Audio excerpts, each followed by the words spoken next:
আমার ভাই একজন আছে লন্ডনে গো, ওনার স্ত্রী বাংলাদেশ থেকে গেছে বোরকা পরে শাড়ি পরে। কিছুদিন পরে লন্ডনে চলাফেরা করার পরে ওই মহিলা হাফ প্যান্ট পরে ঘোরাফেরা করে, মদের বারে যায়, মদ খায়। মেয়েটা চোখের সামনে নষ্ট হয়ে গেল, স্বামী অজরে কান্নাকাটি করে। একদিন জাহান্নামী নারীদের আলোচনা বইয়ের কানের মধ্যে আস্তে করে শোনায়া দিছে, একটু হাসির ওয়াজ শোনো। একটু হাসির কথা শুনতে শুনতে যে আমার জাহান্নামী নারীদের ঘটনাগুলো শুনেছে, চোখের পানি ছেড়ে দেখে দিয়েছে। কিছুদিন পরে মহিলাটার ভিতরে পরিবর্তন এসে গেছে, আবারও বোরকা পরে শাড়ি পরে সুন্দর পোশাক পরে চলাফেরা করে। ওই লোকটা আমারে ফোন দিয়া চোখের পানি ছেড়ে দিয়ে কাদের বলে, হুজুর বোরকা পরে বউরে নিয়ে আসছিলাম, হাফ প্যান্ট পরে ঘুরেছে, চোখের সামনে বাধা দিতে পারি নাই। আজকে আপনার আলোচনা শোনার পরে আমার বউ হাফ প্যান্ট পরা বাদ দিয়ে আবারও বোরকা পরে বাহিরে ঘুরতেছে। জোরে কোন মারহাবা। লোকটা খুশি হয়, আমারে কিছু হাদিয়াও দিয়েছিল। আমি বলতে চাই না সেই সব কথা, শুধুমাত্র যেই কথা বলতে চাচ্ছিলাম, বাজার অনেক আলেমদের ওয়াজ শুনে মানুষ পরিবর্তন হয়ে যায়। আমি গুনাহগারের হাতে আজ পর্যন্ত 8 জন মানুষ কালেমা পড়ে মুসলমান হয়ে গেছে বাজান, শুধুমাত্র আলোচনা শুই না। আমি যে কথা বলতে চাই, আলেমদের ওয়াজ শুনে অনেক মানুষ পরিবর্তন হয়ে যায়। কত চোর ডাকাত পর্যন্ত ভালো হয়ে যায়, বখাটা যুবকটাও পরিবর্তন হয়ে যায়। যে লোকটা মসজিদ চিনত না, ওয়াজ মাহফিলে ওয়াজ শুনে হাজারো মানুষ মসজিদমুখী হয়েছে। কথা বলেন ঠিক কিনা? শুধু ঘোষ আর অবিচার, অন্যায় আর ব্যভিচার, নারী ধর্ষণ, মানুষ খুনে কাঁদছে বাংলারে জমিন।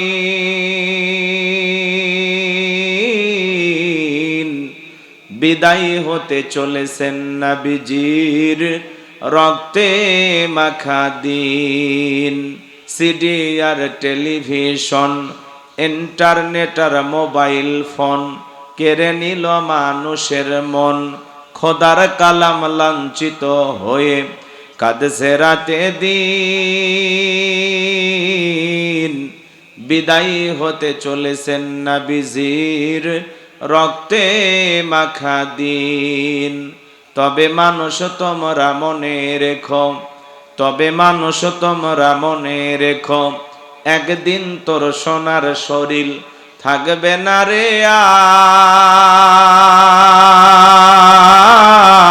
আর। মাটির দেহ মাটির মাঝে মিশবে রে ধুলাই। কিসের টাকা কিসের বাড়ি, ও তুমি কিসের কর জমিদারি।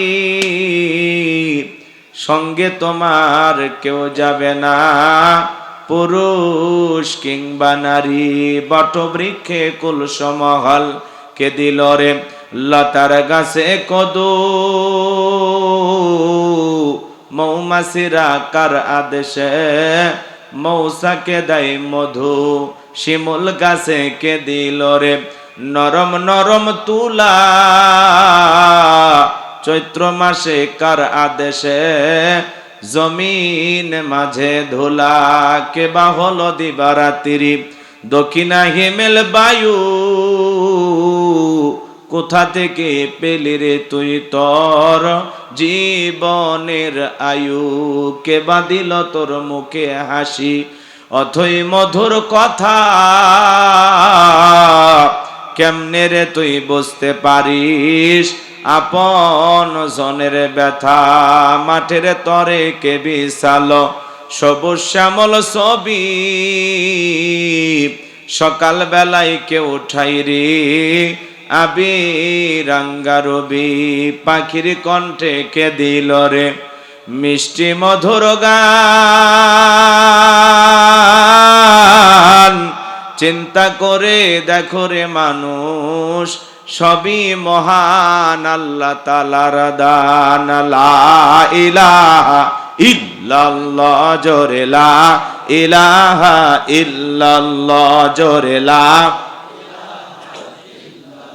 একটু আওয়াজ দে জোরে জোরে, লা ইলাহা ইল্লাল্লাহ, জোরে লা ইলাহা, জোরে লা ইলাহা।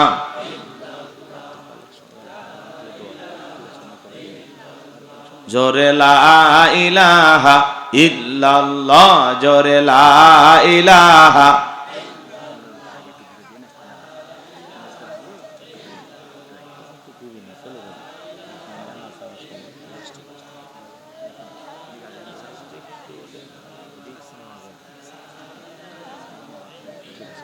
জোরে লা ইলাহা ইল্লাল্লাহ, জোরে লা। যার দিলে আছে আমার আল্লাহর ভয়, যার মনে আছে আমার আল্লাহর ভয়, আল্লাহ আল্লাহ সব সময়। আহার নিদ্রা ভালো লাগে না এই দুনিয়া, ভালো লাগে না, ভালো লাগে শুধু ইল্লাল্লাহ, লা ইলাহা ইল্লাল্লাহ, জোরে লা লা ইলাহা ইল্লাল্লাহু মুহাম্মাদুর রাসূলুল্লাহ। জবান ছেড়ে এক বাক্যে পড়ছি সাল্লাল্লাহু আলাইহি ওয়াসাল্লাম। বাংলাদেশের ঐতিহ্যবাহী যশোর জেলার চৌগাছা থানার অন্তর্গত সলুয়া ফোরকানিয়া হাফিজিয়া মাদ্রাসা এর উদ্যোগে 26 সালের 26তম আজকের ঐতিহাসিক তাফসিরুল কোরআন মাহফিলের সম্মানিত সুযোগ্য অনারেবল প্রেসিডেন্ট জনাব মোহাম্মদ জাহিদুল ইসলাম, আল্লাহ পাক তার গোলামকে হায়াতে তৈয়বা সিয়াতে কুলিয়া দান করুন, চিল্লা বলুন আমিন। আজকের প্রোগ্রামের প্রধান অতিথি বিশিষ্ট রাজনীতিবিদ, আপনাদের প্রিয় মানুষ, প্রিয় নেতা জনাব ডাক্তার মুসলিহ উদ্দিন ফরিদ, মাননীয় এমপি মহোদয়কে আল্লাহ পাক হায়াতে তৈয়বা সিয়াতে কুলিয়া দান করুন, চিল্লা বলুন আমিন। সৎ মানুষকে নেতা পেয়ে আপনারা খুশি না বেজার? মাশাআল্লাহ। এসেছিলেন না, ওয়াজও করছেন, এমন এমপি পাইছেন ওয়াজ করে, তাই না? চমৎকার কথা বলে, মানে বক্তার চাইতে এমপির কথা বেশি ভালো লাগে, তাই না? মাশাআল্লাহ। আল্লাহ ওনাকে কবুল করেন আপনাদের সেবক হিসাবে, জোরে বলেন আমিন। জি, আপনারা ভোট দিয়েছেন, এখন উনি আপনাদের খাদেম, কি বলেন? যে ভাব নিলে হবে না, আগে যেরকম ভালোবাসা দিয়েছে এখন আরো বেশি ভালোবাসা লাগবে, দায়িত্ব বেড়ে গেছে না?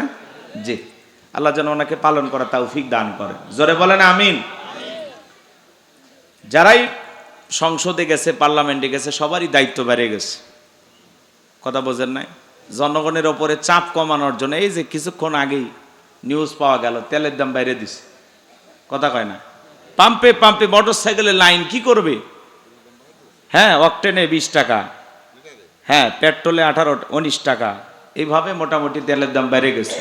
এখন 140 টাকা লিটার অকটেন, আর পেট্রোল 135, ডিজেল 115 টাকা, আর কেরাসিন 130 টাকা।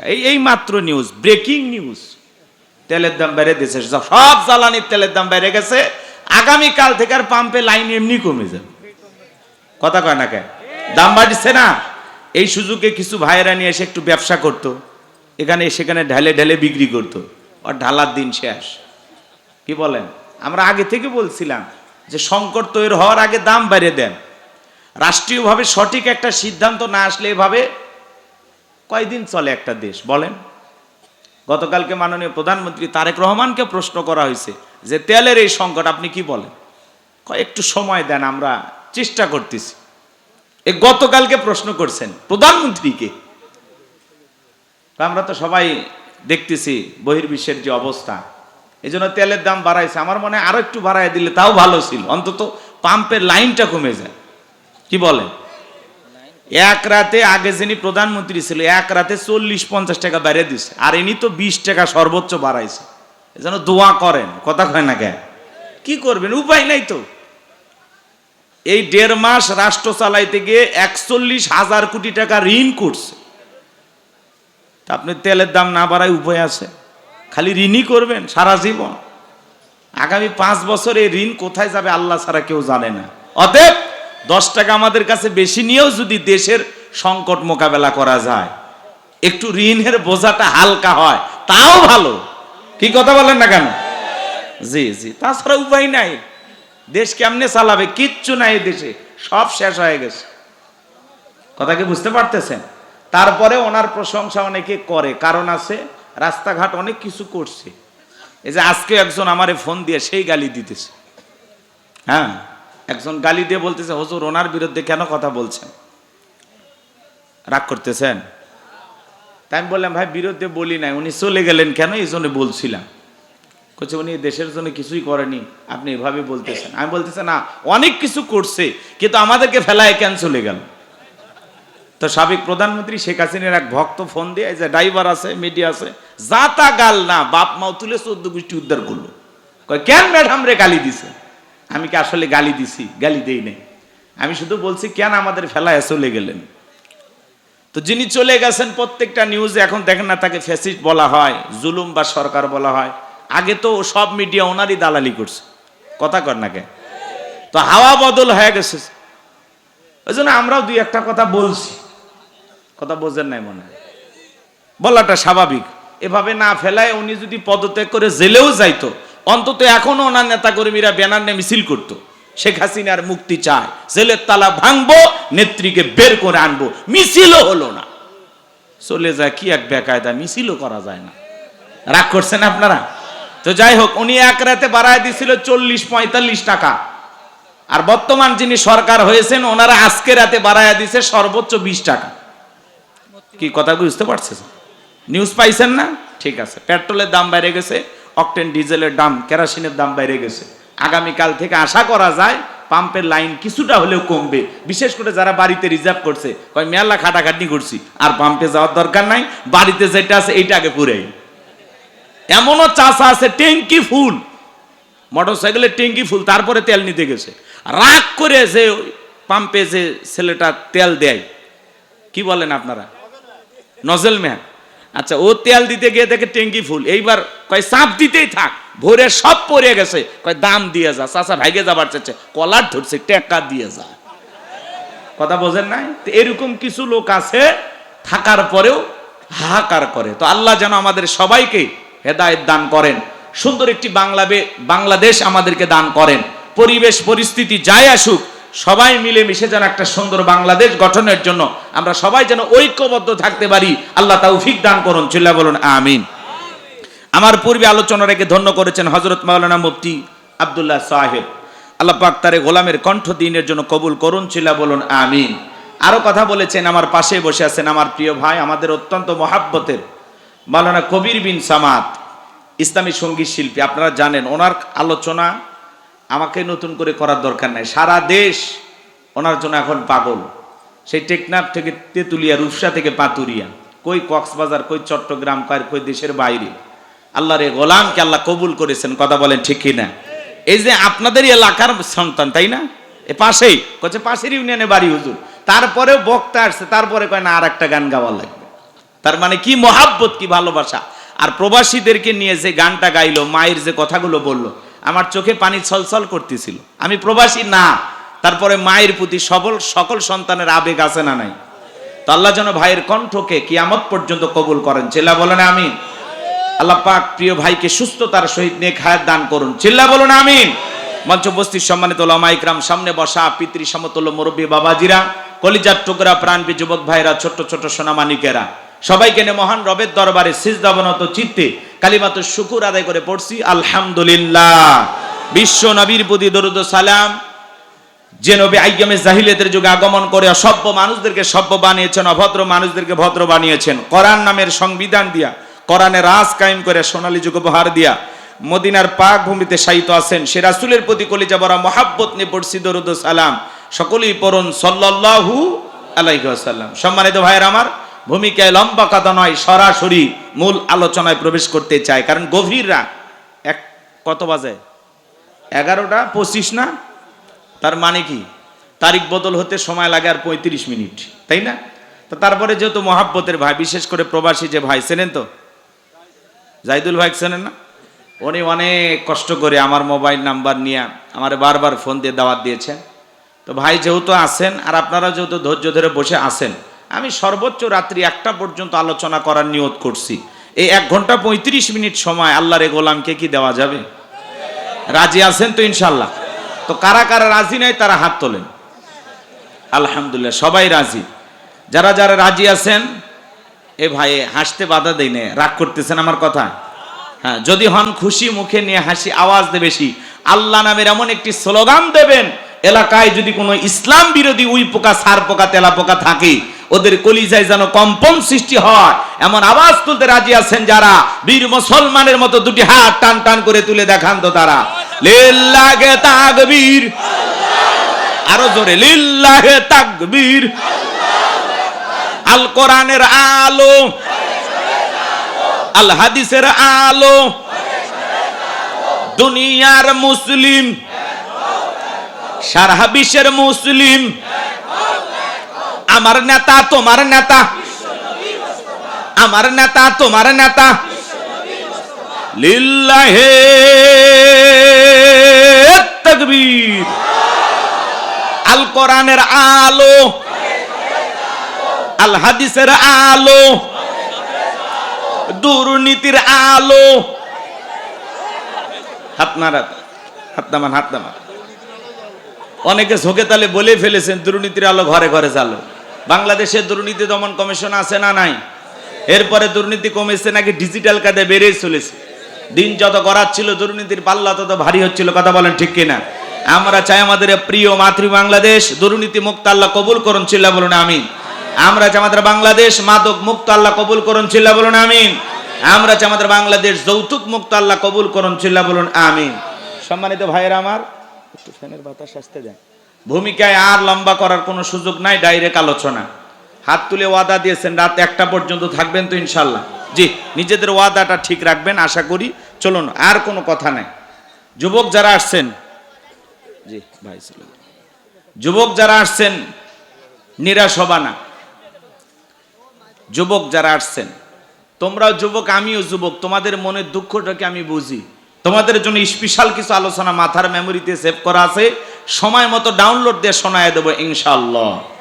মা বোন যারা বসে আছেন, মা আপনারাও নিরাশ হবেন না, মনে করবেন না যে হুজুর আপনাদের কথা ভুলে গেছে। না, মা বোনদের জন্য তো একটু আলোচনা হবে, বিশেষ করে যে সমস্ত মা বোনেরা আঁকা বাঁকা পথে চলে, সোজা হবার চায় না, একটু বেঁকা হয়ে চলতে চায়। আজকে ওয়াজের মাধ্যমে ওই সমস্ত মা বোনদেরকে সোজা রাস্তা দেখানো হবে। কথা বলে টেকেরা, খালি একটু অপেক্ষা করেন, খালি শুরু করি, একটু অপেক্ষা করেন, ধৈর্য ধরেন।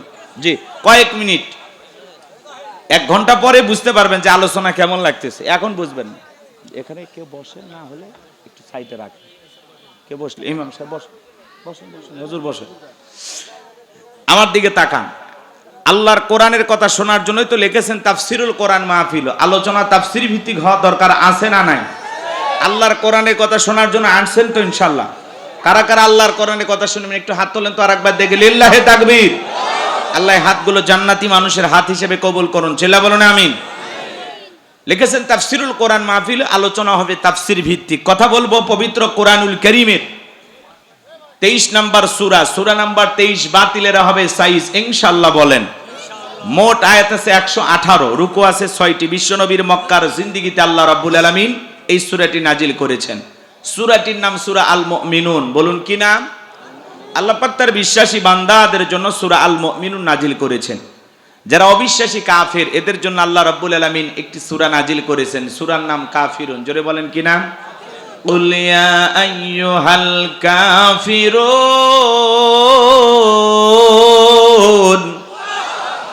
কাফেরদের জন্য আল্লাহ রাব্বুল আলামিন সূরা কাফিরুন নাজিল করেছেন। যারা হলো দুদুল্যমান, 2 নৌকায় পা দিয়ে চলে, মুখে বলে একটা, অন্তরের একটা, দুমুখ সাপ। বৃষ্টি যেই দিকে ছাতা ধরে সেদিকে গোলালু মার্কা সব তরকারিতে চলে। সুবিধাবাদ জিন্দাবাদ। যারা গাছের গোড়া কেটে মাথায় পানি ঢালে ওদের নাম কি? মুনাফিক। এই মুনাফিকদের জন্য আল্লাহ রাব্বুল আলামিন একটি সূরা নাজিল করেছেন। সূরাটির নাম হলো মুনাফিকুন। কি নাম? মুনাফিকদের স্বভাব হলো ইসলাম নামের গাছের গোড়া কেটে মাথায় পানি ঢালে। কথা বলেন না কেন? চুপ করে থাক ধোঁকাবাজ, চোখে তোদের নাহি লাজ। চুপ করে থাক ধোঁকাবাজ, চোখে তোদের নাহি লাজ। গোড়া কেটে মাথায় ডালো পানি, তোদের চিনি আর কতকাল করবি রে শয়তানি। মুনাফিকেরা সুযোগ পাইলে ইসলামকে নিজের হাতে জবাই করে। কথা বোঝেন নাই? এই মুনাফিক মার্কা মুসলমানের দ্বারা ইসলামের সবচেয়ে বেশি ক্ষতি হয়। গুতাগুতি কি অমুসলিমের সাথে বেশি লাগে না মুসলমানের সাথে? ফতুয়া কার সাথে বেশি? মুসলমানের সাথে। কথা বোঝেন? টুপিয়েলা লাগে যায়, মুসলমান লেগে যায়। আর তামাম পৃথিবীর জালেমেরা এটা দেখে হাসে, মজা নেয় যে লাইগে দিছি। কথা বলেন। মুসলমানেরা যতদিন পর্যন্ত এই ফতুয়াবাজি, একে অপরের দোষারোপ এগুলো করা না বন্ধ করবে, ততদিন পর্যন্ত মুসলমানের দ্বারা এই সমাজে কখনো আল্লাহর দ্বীন প্রতিষ্ঠিত হবে না। কথা বলেন ঠিক কিনা? এই জমিনে যদি আল্লাহর দ্বীন প্রতিষ্ঠিত করতে চান, সকল মুসলমানকে ঐক্যবদ্ধ হতে হবে, সকল মুসলমানকে ঐক্যবদ্ধ হতে হবে। মসজিদের ইমাম, মাদ্রাসার মুহতামিম, দলমত নির্বিশেষে পীরের খানকার পীর সাহেব, রাস্তাঘাটে দোকানপাটে সব জায়গার সব শ্রেণীর মানুষ, মাঠে ময়দানে কাজ করা কৃষিক্ষেতের মানুষ, সবাই মিলে যতদিন পর্যন্ত আমরা ঐক্যবদ্ধ না হব, ততদিন পর্যন্ত আল্লাহর এই জমিন, আল্লাহর দ্বীন প্রতিষ্ঠিত হবে না। কথা বলেন ঠিক কিনা? আমরা আছি খালি গুতাগুতি নিয়ে, আমিন আসতে না জোরে, দল নিন না জল নিন, নবী নূরের তৈরি না মাটির তৈরি, টুপি লম্বা না খাটো, পাঞ্জাবি সাদা না কালো, কথা বলেন না কেন? আমরা সেগুলো নিয়ে আমরা ফতুয়া নিয়ে গুতাগুতি করি, আর জালেমেরা পুরো পৃথিবীর নেতৃত্ব আর কর্তৃত্ব দেওয়ার জন্য কিভাবে টিকে থাকা যায় এইটা নিয়ে ব্যস্ত। কথা বলেন ঠিক কিনা? আর আমরা মাঝে মাঝে বলি আমাদের সিয়ারের কোনো লোভ নাই। তো সিয়ারে না গেলে জীবনে কোনোদিন গিয়ার চালু করতে পারবেন না। কথা বোঝেন না মনে হয়? কি চাচা আমি রাগ করতেছেন? ক্ষমতা না থাকলে আপনি কিছু করতে পারবেন না। সম্মানিত ভাইয়েরা আমার, একটু অপেক্ষা করেন, সামনে গেলে মজা পাবেন। যে কথা বলতে, টুপি দাড়ি থাকার পরে মুনাফিক হতে পারে, হজ করার পরে আলহাজ মুনাফিক হতে পারে। নবীর পিছনে নামাজ পড়ে লোকটা যদি মুনাফিক হয়, আপনার আমার পিছনে নামাজ পড়ে তার সাইডে বড়টা হবে। কথা বলেন ঠিক কিনা? এই জন্য মুনাফিকেরা বড় কঠিন বাজান। হিন্দু বৌদ্ধ খ্রিস্টানদের ভিতর থেকে মুনাফিকের জন্ম হয় না, মুনাফিকের জন্ম হয় মুসলমানের ভিতর থেকে। কথা বলেন ঠিক কিনা? আমার বিশ্বাস যশোরের মাটিতে কোনো মুনাফিকের জায়গা নাই। যশোরের মাটি আল্লাহওয়ালাদের ঘাঁটি, যশোরের মাটি ইসলামী আন্দোলনের ঘাঁটি। যশোরের মানুষ খাঁটি ইমানদার নির্ভেজাল মুসলমান, এটা আমার দিলে বলে, দিলে বলে, কিন্তু আসলে কতটুকু কি আপনারাই ভালো জানেন। আজকে আমি এই জন্য মুনাফিকদেরকে নিয়ে আলোচনা করব না, কাফের দিনে আলোচনা করব না, আমি আলোচনা করব আল্লাহর ভিআইপি মুমিন বান্দাদেরকে নিয়ে। বলুন আল্লাহু আকবার। একটু জবান ছেড়ে সবাই আমার সঙ্গে তেলাওয়াত করুন। আউযু বিল্লাহি মিনাশ শাইতানির রাজিম, বিসমিল্লাহির রাহমানির রহিম। বিতাড়িত মোর্দা শয়তানের কাছ থেকে আল্লাহ পাকের কাছে আশ্রয় প্রার্থনা চাচ্ছি। পরম করুণাময় দয়ালু আল্লাহ তাআলা নামে শুরু করছি। এই যে দুই একজন ভাই ওঠা বসা করে, আপনাদের মাথার ওপর দিয়ে স্যান্ডেল নিয়ে চলে যায়।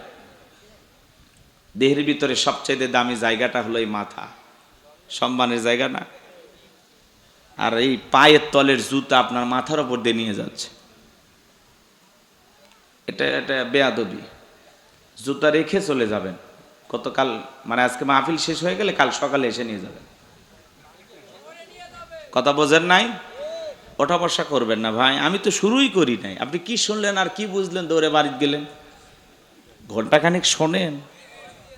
আমি কি নাচন জানি না, মাজার ব্যথাই পারি না, একটু অপেক্ষা করেন, লাফায়েন না। এই লাফালাফি শ্রোতা আমি পছন্দ করি না। এমনি রাত গভীর হয়ে গেছে, তাই না? একটু আল্লাহর হস্তে বসবেন। দয়া করে কেউ উঠে আমাকে কষ্ট দেবেন না। আমি মুসাফির, মুসাফির মেহমানকে কষ্ট দিতে নাই, তাই না? শোনার জন্যই তো আসছেন, নাকি অন্য কোনো উদ্দেশ্য আছে? আর যদি বলেন হুজুর ছেড়ে দেন, তাহলে সবাই মিলে একসাথে বাড়িতে যাব। একা যাচ্ছেন কেন? কি বলেন হুজুর? একটু সাথে থাকেন আপনি, জাতি ভাই দুই একজন সাথে থাকলে তো সাপোর্ট পাওয়া যায়। জি, তাকবীর দেন, লিল্লাহে তাকবীর। তাহলে সূরার নাম সূরা আল মুমিনুন। বলেন কি না? আমার আল্লাহ রাব্বুল আলামিন বলেন, ক্বাদ ফালাহাল মুমিনুন।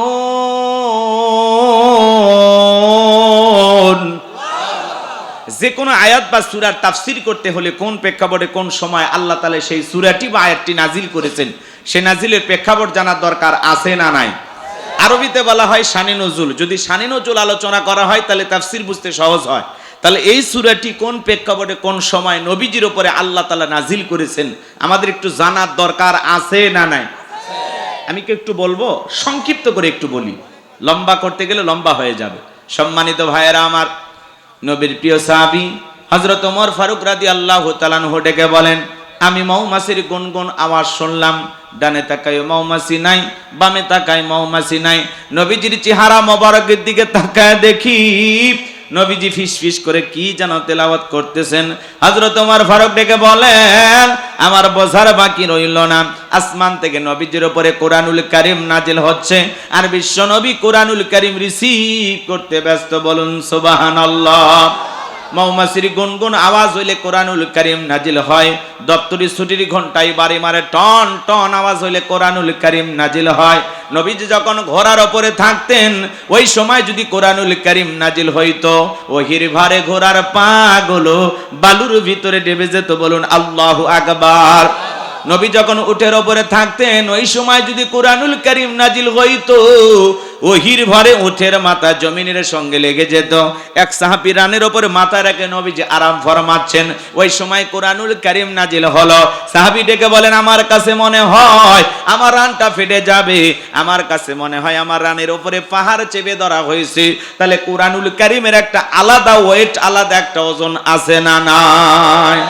জীবনের প্রথম ওই রিসিভ করতে গিয়ে নবীজির শরীর মোবারকে জ্বর পর্যন্ত এসেছিল। দীর্ঘ 23টি বছরে আল্লাহ রাব্বুল আলামিন তার হাবিবের উপরে কোরআনুল কারীম নাজিল করেছেন। এই কোরআনের সম্মান মর্যাদা কত আমরা বুঝি না। এমন মুসলমান 40, 50, 60 বছর বয়স হয়ে গেছে, আল্লাহর কোরআনটা কোনোদিন খুলেও দেখে নাই, এমনও কপাল পোড়া আছে না না? আল্লাহ কি মেসেজ পাঠিয়েছেন, কি চিঠি পাঠিয়েছেন, কি কিতাব পাঠিয়েছেন? আসমানি শ্রেষ্ঠ কিতাব কোরআনুল কারীম প্রত্যেকটা মুসলমানের পড়া দরকার আছে না নাই? এই কোরআনের সাথে সম্পর্ক থাকার কারণে একটা রিহালের দাম বেড়ে গেছে, কাপড়ের দাম বেড়ে গেছে, কাগজের দাম বেড়ে গেছে। কোরআনুল কারীম যেই রাত্রিতে নাজিল হয়েছে, রাতের দাম বেড়ে গেছে। যেই মাসে নাজিল হয়েছে, মাসের দাম বেড়ে গেছে। যেই নবীর উপরে নাজিল হয়েছে, সেই নবীর সম্মান মর্যাদা বেড়ে গেছে। সেই কোরআনের সাথে প্রত্যেকটা ঈমানদার মুসলমানের যদি সম্পর্ক থাকে, বলেন তো আপনার আমার দাম কমবে না বাড়বে? তাহলে সন্তানদেরকে ছোটবেলায় মাদ্রাসায় দেওয়ার দরকার আছে না নাই? এই যে ছেলেটা হাফেজ হইল, আর ভাগ্যবান যে মা এই সন্তানটাকে গর্ভ ধারণ করেছে, যেই বাবা এই ছেলেটাকে জন্ম দিয়েছে, ওই মা বাবা হলো ধরনীর শ্রেষ্ঠ মা বাবা, যাদের সন্তান হয়েছে হাফেজে কোরআন। এমন সন্তান আল্লাহ আমাদেরকে ঘরে ঘরে দান করেন। চিল্লা কোন আমিন? আর একটু জোরে বলেন আমিন। তাহলে সন্তানকে যদি মানুষের মতো মানুষ বানাইতে চান, মাদ্রাসায় পড়াইতে হবে। যে সন্তানগুলো মাদ্রাসায় পড়ে হাফেজ হবে, আলেম হবে, দ্বীনের দায়ী হবে, এরা কোনোদিন মা বাবাকে কষ্ট দেবে না, পিতামাতাকে কোনোদিন বৃদ্ধাশ্রমে পাঠাবে না। মাদ্রাসা পড়ুয়া কোনো আলেম হাফেজ মা বাবাকে অসম্মান করে কথা বলে না। দুনিয়াতে যদি ভালো থাকতে চান, ছেলেটারে মাদ্রাসায় পড়াবেন, মেয়েটারে মাদ্রাসায় পড়াবেন। পারবো তো ইনশাআল্লাহ? আল্লাহ আমাদের বুঝ দান করেন, জোরে বলেন আমিন। আমার ভাইয়েরা, লম্বা করার কোনো সুযোগ নাই। 8টি পদ্ধতিতে নবীজির উপরে কোরআনুল কারীম নাজিল হয়তো। হযরত ওমর ফারুক ডেকে বলেন, নবীজির কোরআনুল কারীম রিসিভ করা শেষ হয়ে গেল। বিশ্ব নবী সাহাবায়ে কিরামদের দিকে মুখ ঘোরা ডেকে বলেন, আমার সাহাবীরা, এই মাত্র আসমান থেকে জিবরাইল এসে আমার উপরে সূরা আল মুমিনুনের 10টি আয়াতি কারিমা নাযিল করে জানা দিয়ে গেলেন, নবী গো, এই 10টি আয়াতের ভিতরে আল্লাহ রাব্বুল আলামিন তার আদরের মুমিন বান্দাদের জন্য 7টি কোয়ালিটি নিয়ে আলোচনা করেছেন, 7টি গুণাবলী নিয়ে আলোচনা করেছেন। কোন মুমিন যদি এই 7টি গুণে গুণান্বিত হতে পারে, 7টি গুণ দিয়ে তার জীবনটাকে সাজাইতে পারেন, আমার আল্লাহ বলেন, উলাইকা হুমুল ওয়ারিসুন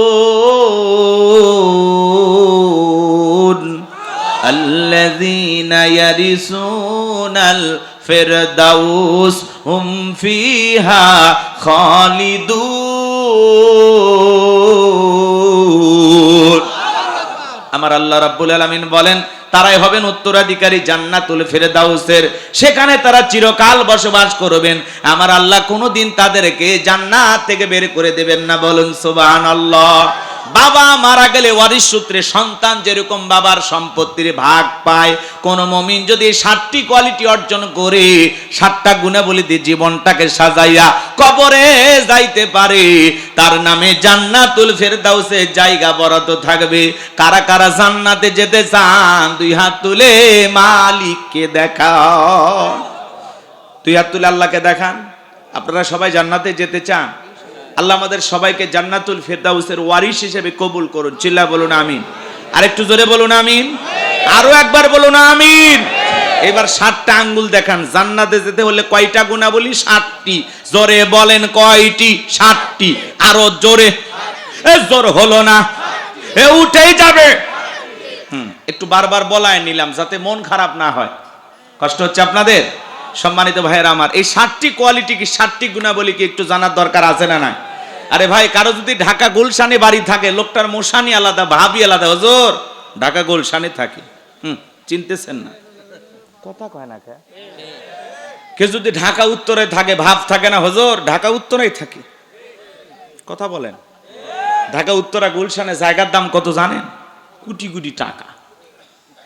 তাহলে ঢাকা গুলশান উত্তরে বাড়ি থাকলে এই লোকটার যদি ভাব মোশান বাইরে যায়, গোলাম রব্বানির ওয়াজ শুনে ঢাকা গুলশানে উত্তরায় না, ঠিকানা হবে জান্নাতুল ফেরদাউসে, যদি আলোচনা শুনে আমল করতে পারেন। কথা আমার না, কথা আমার মালিকের। আমি শুধু বাঁশিতে সুর তুলতেছি, বাঁশিওয়ালাকে। হ্যাঁ, কোরআন বিশ্বাস হয়? আলোচনার যদি বিশ্বাস করতে চান, কোরআনটাকে বিশ্বাস করতে চান, তাহলে শোনা লাগবে। প্রত্যেকটা পয়েন্ট আল্লাহ নিজে বলে দিয়েছেন। আমি শুধু আপনাদেরকে শোনায় দেব, অ্যাডভাইস করার জন্য আসছি। নতুন কিছুই আমার কাছে নাই। ওইটার 1000 বছর আগে আল্লাহ যেটা নাজিল করেছেন সেই কথাগুলো বলবো। ফাঁকে ফাঁকে একটু গ্যাটিস ঢুকাবো আর কি। কিন্তু এই গ্যাটিস কোরআনের ভিতরে ঢুকানো যাবে? হ্যাঁ, যুগের সাথে তাল মিলিয়ে যেটুকু বলা যায় সেটুকুই বলা হবে ইনশাআল্লাহ। তাহলে 7টি গুণাবলী কি আমরা শুরু করে দেব? কষ্ট হবে না তো ইনশাআল্লাহ?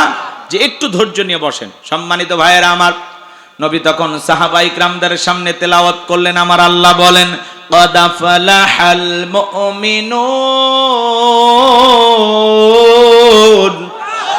আমার আল্লাহ রাব্বুল আলামিন বলেন, অবশ্যই মুমিনেরা সফল। অলরেডি মুমিনেরা সফল।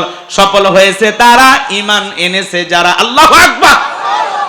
আমরা মনে করি ক্ষমতা থাকলে সফল, টাকা থাকলে সফল, যশ খ্যাতি থাকলে সফল, নায়ক সুপারস্টার গায়ক এরা বুঝি সফল না।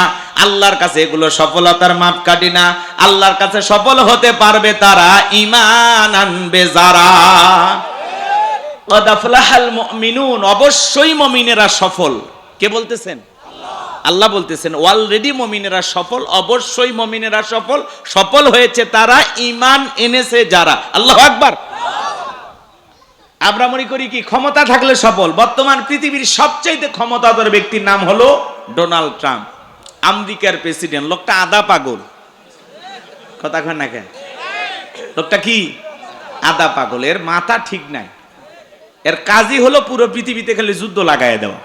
চাত্তা খারাপ না, বিশ্ব বদমাইশ, আন্তর্জাতিক লেভেলের বদমাইশ, চরম লেভেলের বেয়াদব। কথা কি বুঝতে পারতেছেন? হুজুর মানুষ তো বেশি গালি দিতে পারি না। তাছাড়া আমি কি এই দেশের মানুষ না? ওরকম 50টা গালি আমার মুখস্থ আছে না?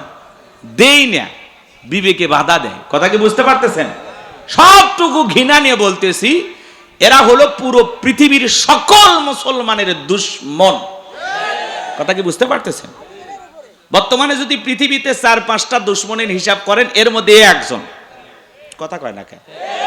এরা ওপরে ভালো কিছু বুঝায়, কিন্তু এরা পুরোটাই হলো আমাদের দুশমন। এরা কখনো মুসলমানের ভালো চায় না, এরা কখনো মুসলমানের কল্যাণকামী হতে পারে না।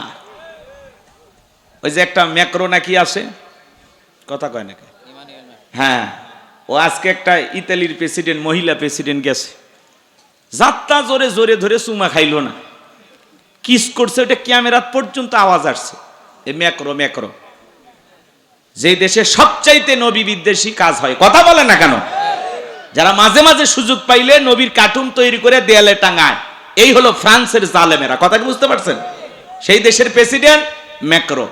ও আজকে ইতালির এক মহিলা প্রেসিডেন্ট গেছে, গাড়ি থেকে নামতে দেরি, বুকে জড়ায় ধরতে দেরি করে নাই, তারপর এই গালে একটা কিস, ওই গালে একটা কিস। মহিলা লজ্জায়, অমুসলিম, তারপরে লজ্জায় ঢলে পড়ছে, ও আরো চাপে ধরছে।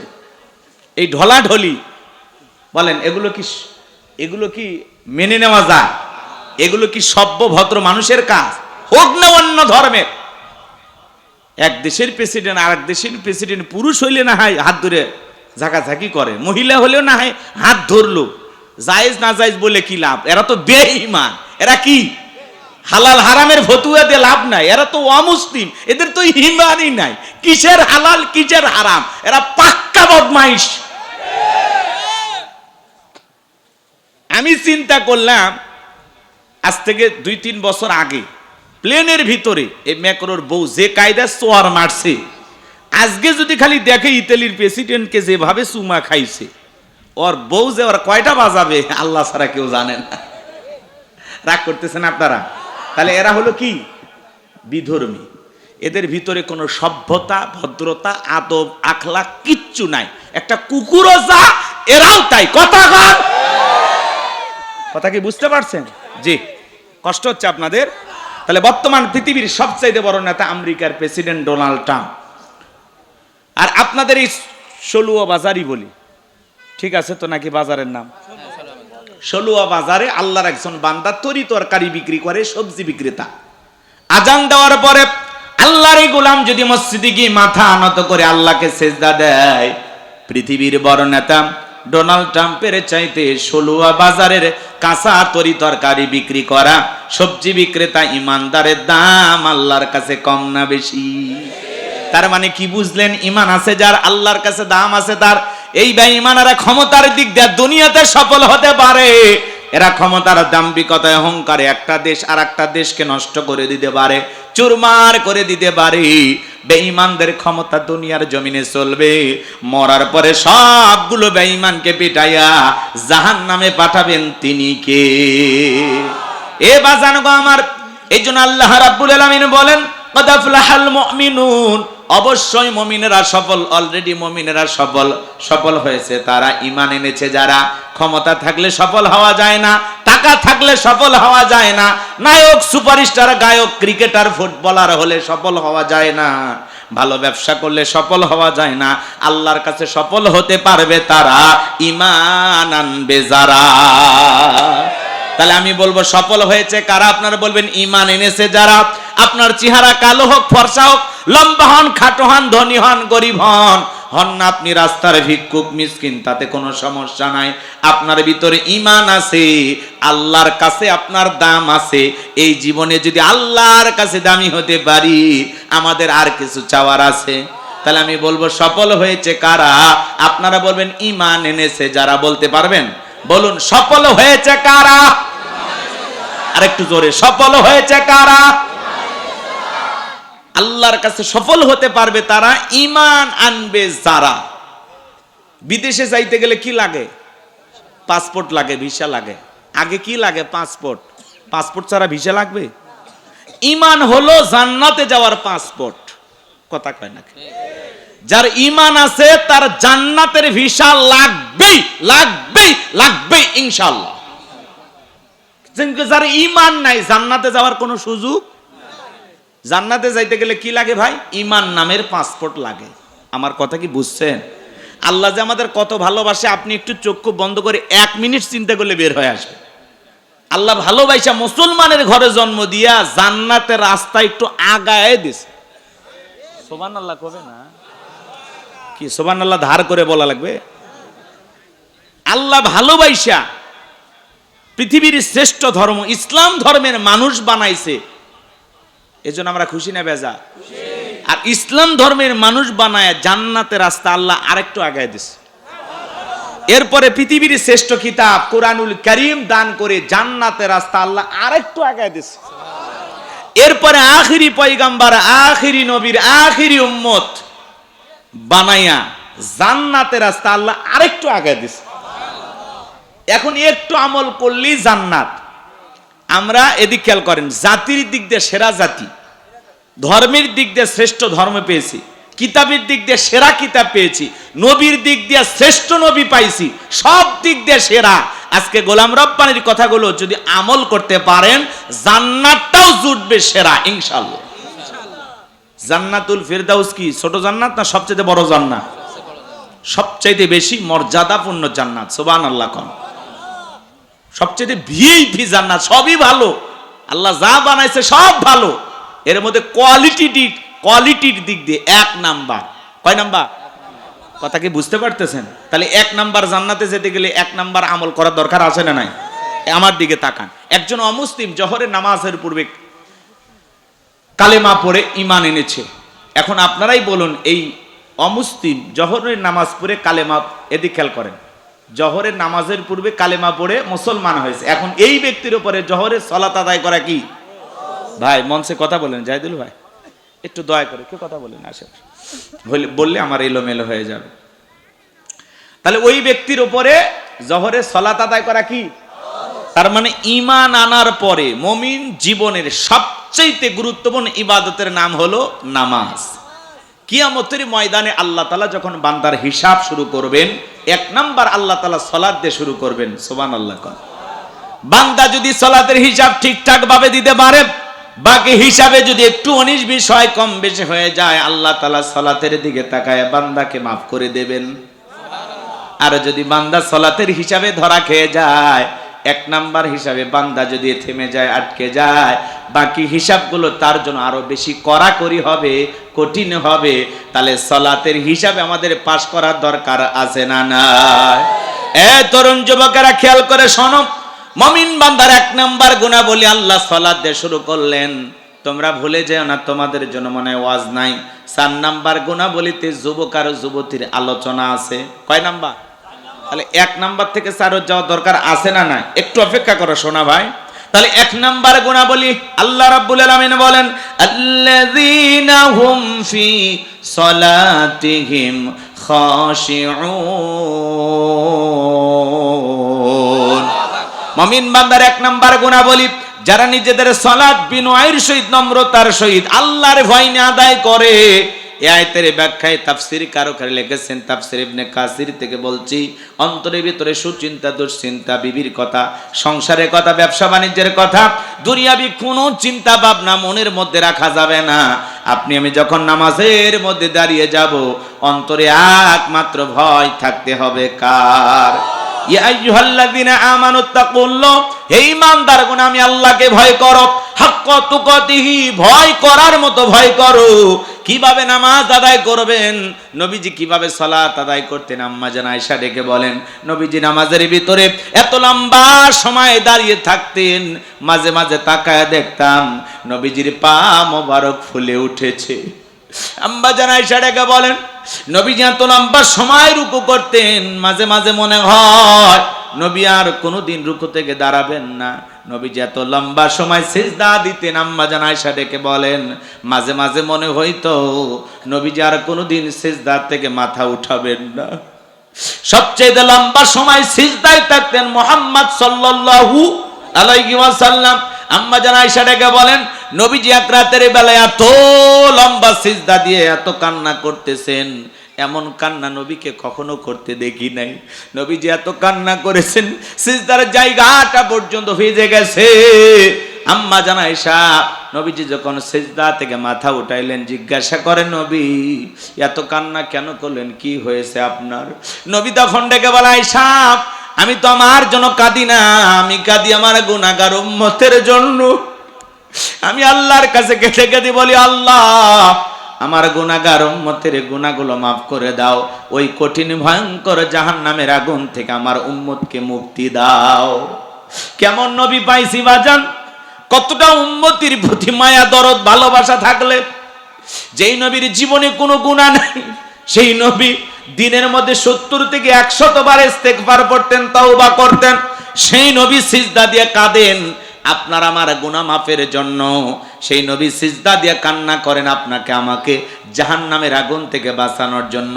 তাহলে বলেন তো বাজান, নবী যদি আপনার আমার গুনাহ মাফের জন্য আল্লাহর কাছে দোয়া করেন, আপনি আমি হলাম মূল ভিকটিম, মূল আসামি, মূল অপরাধী। তাহলে আমাদের নিজেদের গুনাহ মাফের জন্য সিজদা দিয়ে আল্লাহর কাছে কান্না করার দরকার আছে না নাই? 5 ওয়াক্ত সালাত এটা তো রবের বাধ্যতামূলক ওয়ার্ডার, আদায় করতেই হবে। নিজেকে যদি আল্লাহর গোলাম দাবি করেন, নিজেকে যদি ইমানদার মুসলমান দাবি করেন, তাহলে অবশ্যই আপনাকে 5 ওয়াক্ত সালাত আদায় করতে হবে। 5 ওয়াক্ত সালাত আমাদের জন্য নফল না ফরজ। 5 ওয়াক্ত সালাত আদায় করা লাগবে। পাশাপাশি রাতের গভীর নিশিতে, রাতের 1টা 2টা 3টার দিকে উঠা, ভালের আমার রাতের 1টা 2টা 3টার দিকে উঠা আরামের বিছানা ত্যাগ কইরা, বিবির ভালোবাসা ত্যাগ কইরা, ঠান্ডা পানি দিয়ে ওযু বানায়া নিরালায় নিবৃত্তিতে যাই নামাজে দাঁড়িয়ে যাবে যারা, আল্লাহর প্রিয় বান্দা তারা যাই নামাজের মাধ্যমে, রুকু সিজদার মাধ্যমে গভীর নিশিতে যারা তাহাজ্জুদের সালাত আদায় করে আল্লাহর সাথে প্রেম করতে পারবে, এরা জীবনে কোনোদিন ব্যর্থ হবে না। তাহাজ্জুদের নামাজ আদায় করবে যারা, এরা আল্লাহর কাছে যা চাইবে আল্লাহ ওদেরকে তাই দেবে। কথা বলুন ঠিক কিনা? এজন্য আল্লাহ রাব্বুল আলামিন বলেন, ওয়াল্লাযীনা ইয়াবিতুনা লিরাব্বিহিম সুজ্জাদাও ওয়া কিয়ামা, যারা রাত্রি জাগরণ করে আমি আল্লাহকে সিজদা দেয়, আমি আল্লাহর জন্য দণ্ডায়মান হয়ে যায়। গভীর নিশিতে আপনি নামাজে দাঁড়িয়ে গেলেন, এই নামাজ দুনিয়ার কাউকে খুশি করার জন্য নয়, এই নামাজ হলো একমাত্র আল্লাহকে পাওয়ার জন্য। কথা বলেন ঠিক কিনা? তাহাজ্জুদের জায় নামাজের মাধ্যমে, রুকু সিজদার মাধ্যমে রাত্রি জাগরণ করে আল্লাহর সাথে প্রেম করতে হবে। কথা বলে ঠিক কিনা? আল্লাহর প্রিয় গোলাম যারা এইভাবে রাত্রি জাগরণ করবে, তারা, যুবকেরাও রাত্রি জাগরণ করে, তবে আল্লাহর সাথে প্রেম কইরা না, ইউটিউব ইন্টারনেট ঘাটাঘাটি করে, ইমো মেসেঞ্জারে বান্ধবীর সাথে চ্যাটিং কইরা, সারা রাত চ্যাটিং কইরা ফজরের আজান হয় যখন, ওই হাইব্রিড যুবক ঘুমাইতে যায়, তখন নামাজও পড়ে না। যুবক রে, এই ঘুম ভাঙলে সকাল, না ভাঙলে পরকাল। কথা বলেন ঠিক কিনা? কেমন করে ঘুমাও তুমি, ওরে যশোরের যুবক, কেমন করে ঘুমাও তুমি, ফজর করে কাজা, এমন তো হতে পারে ও তোমার জহরে জানাজা, এমন তো হতে পারে ও তোমার জহরে জানাজা। কথা বলে ঠিক কিনা? হে যুবক, তাহলে রাত্রি জাগরণ করে তাহাজ্জুদ পড়ার দরকার আছে না নাই? যুবক, একটু অপেক্ষা করো, পরে আসতেছি তোমাদের কাছে। নবীর সাহাবীরা কিভাবে নামাজ আদায় করতেন? মরুভূমিতে নবীর সাহাবীরা নামাজে দাঁড়িয়ে গেছেন, ওই মরুভূমির পাখিগুলো খেজুর গাছ মনে করে সাহাবায়ে কিরামদের কাঁধের উপরে, মাথার উপরে বসে থাকতেন। নবীর সাহাবীরা সালাতে এত মনোযোগ, কাঁধে পাখি পরে থাকতো, তারপরেও তারা টের পাইতেন না। বলুন সুবহানাল্লাহ। আর আপনি আমি যদি একটা মশা পরে হাতে এই জায়গা নিয়ে যা, আগে মশা মারে তারপরে সূরা ধরে। কথা বলেন ঠিক কিনা? হযরতে তালহা রাদিয়াল্লাহু তাআলা নামাজ আদায় করতেছেন, ছেলেটা খেলা করতেছিল, জঙ্গল থেকে সাপ এসে সন্তানটাকে পেছে ধরেছেন। স্ত্রী মানুষজনকে ডাকলেন, ছেলেটাকে বিপদ মুক্ত করলেন। হযরতে তালহা নামাজ শেষে জিজ্ঞাসা করলেন, বিবি রে, বাড়িতে এত মানুষজন, ব্যাপারটা বুঝতে পারলাম না। ডেকে বলে, স্বামী, আপনি যখন নামাজ আদায় করতেছিলেন, জঙ্গল থেকে একটা সাপ এসে সন্তানটাকে পেঁচিয়ে ধরেছিল, আমি মানুষজনকে ডাকলাম, ছেলেটাকে বিপদ মুক্ত করলাম, এত ঘটনা আপনার চোখের সামনে ঘটে গেল, আপনি কি কিছুই বলতে পারেন না? কিছুই কি টের পান নাই? হযরতে তালহা ডেকে বলেন, বিবি রে, নামাজের মধ্যে মন যদি এদিক সেদিক চলে যায়, তাহলে নামাজ তো আর নামাজ থাকে না। আল্লাহু আকবার। আর আপনি আমি নামাজ পড়ি, যশোরে মন চলে যায় মাগুরাতে। কথা কন। নামাজ পড়ে চৌগাছা, মন চলে যায় বড়গাছা। নামাজ পড়ে সলুয়া, মন চলে যায় হালুয়া ঘাট। কথা কন। নামাজের মধ্যে দাঁড়ায় দুনিয়াবি নানান চিন্তা ভাবনা মনে হয়, মাঝে মাঝে দুনিয়াবি এত কথা নামাজের মধ্যে মনে হয়, নামাজ 2 রাকাত না 3 রাকাত মনে থাকে না। মাঝে মাঝে দুনিয়াবি এত চিন্তা, এত কথা নামাজের মধ্যে মনে হয়, নামাজের সিজদা 2টা হলো না 1টা হলো, নামাজে ব্রেক কইরা চিন্তা করা লাগে। কথা কন, কথা। আমার কথা কি বোঝেন?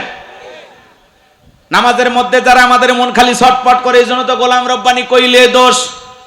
আমি কি বলবো? আমাদের পাগল মন, জোরে বলেন কি মন? পাগল মোহন, মোহন রে, মন কেন উল্টো পাল্টা বলে, ও পাগল মন, মোহন রে, মন কেন মসজিদে না যায় রে, আল্লাহ রে, কোন দুনিয়ায় পাঠাইলাই আমারে। আছে না নাই? বলবো না রাগ করবেন? বর্তমানের নারী পুরুষ সমান সমান মাপ, লম্বা চুল কাটিয়া আবার মাথায় লাগাই ক্যাপ। আল্লাহ রে কোন জামানায় পাঠাইলাই আমারে। হিন্দি গানের টান মারিয়া রাস্তা হাইটা যায়, আবার কারো সুরে সুরে বুকটা ফাইটা যায়। আল্লাহ রে কোন জামানায় পাঠাইলাই। আছে না নাই? জিন্সের প্যান্ট শার্ট পরিয়া রাস্তা হাইটা যায়, পোলা না মাইয়া ওইটা সেনা বড় দায়। আল্লাহ রে কোন দুনিয়ায় পাঠাইলাই আমারে। কানে পড়ছে দুল, কপালে পড়ছে টিপ, কাছে যদি যা বলেন বিলকিস আমা কয় না আমি বিলকিস, আমি আবুল। আছে না নাই? বুখারী শরীফের হাদিস, আল্লাহ রাসূল বলেছেন কোন পুরুষ যদি নারীর বেশ ধারণ করে আর কোন নারী যদি পুরুষের বেশ ধারণ করে আল্লাহর লানত তাদের উপরে। কথা বলে ঠিক না?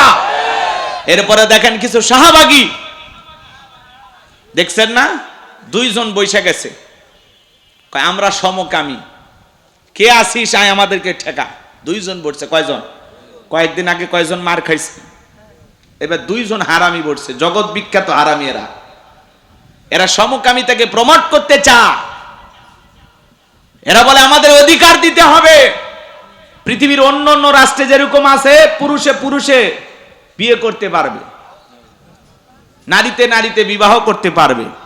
বিকৃতি যৌনতার যেই কারণে আল্লাহ তাআলা কওমে লুতকে উল্টায়া দিছে, ধ্বংস করেছে। কথা বলে ঠিক কিনা? 95% মুসলমানের দেশে এই শাহবাগী বেঈমানেরা কখনো সমকামিতাকে প্রমোট করে বাঁচতে পারবে না। প্রয়োজন হলে এই সমস্ত বেঈমানদের বিরুদ্ধে চূড়ান্ত আন্দোলন হবে। কথা বলে ঠিক কিনা? বেটা ফাজলামি করার জায়গা পাও না।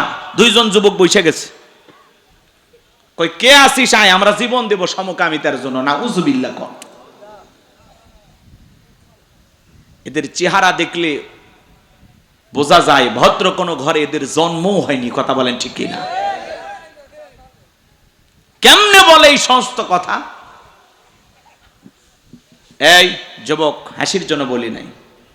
শাহবাগে দেখছো না চ্যানেলে নিউজ প্রচার করা হচ্ছে, চ্যানেলারাও খাইয়া কাম পায় না। ওই দুইজনা নিউজ, এখানে 10,000 মানুষ কোরআনের কথা শুনবে, এটা নিউজ হবে না। কথা বলে না কেন? দুইজন বেঈমান বসে গেছে, একটা হারাম জঘন্যতম অপরাধ বিকৃত যৌনতার সেটার অধিকার প্রতিষ্ঠিত করার জন্য, সমকামিতার আইন পাশ করার জন্য দুইজন বসে গেছে।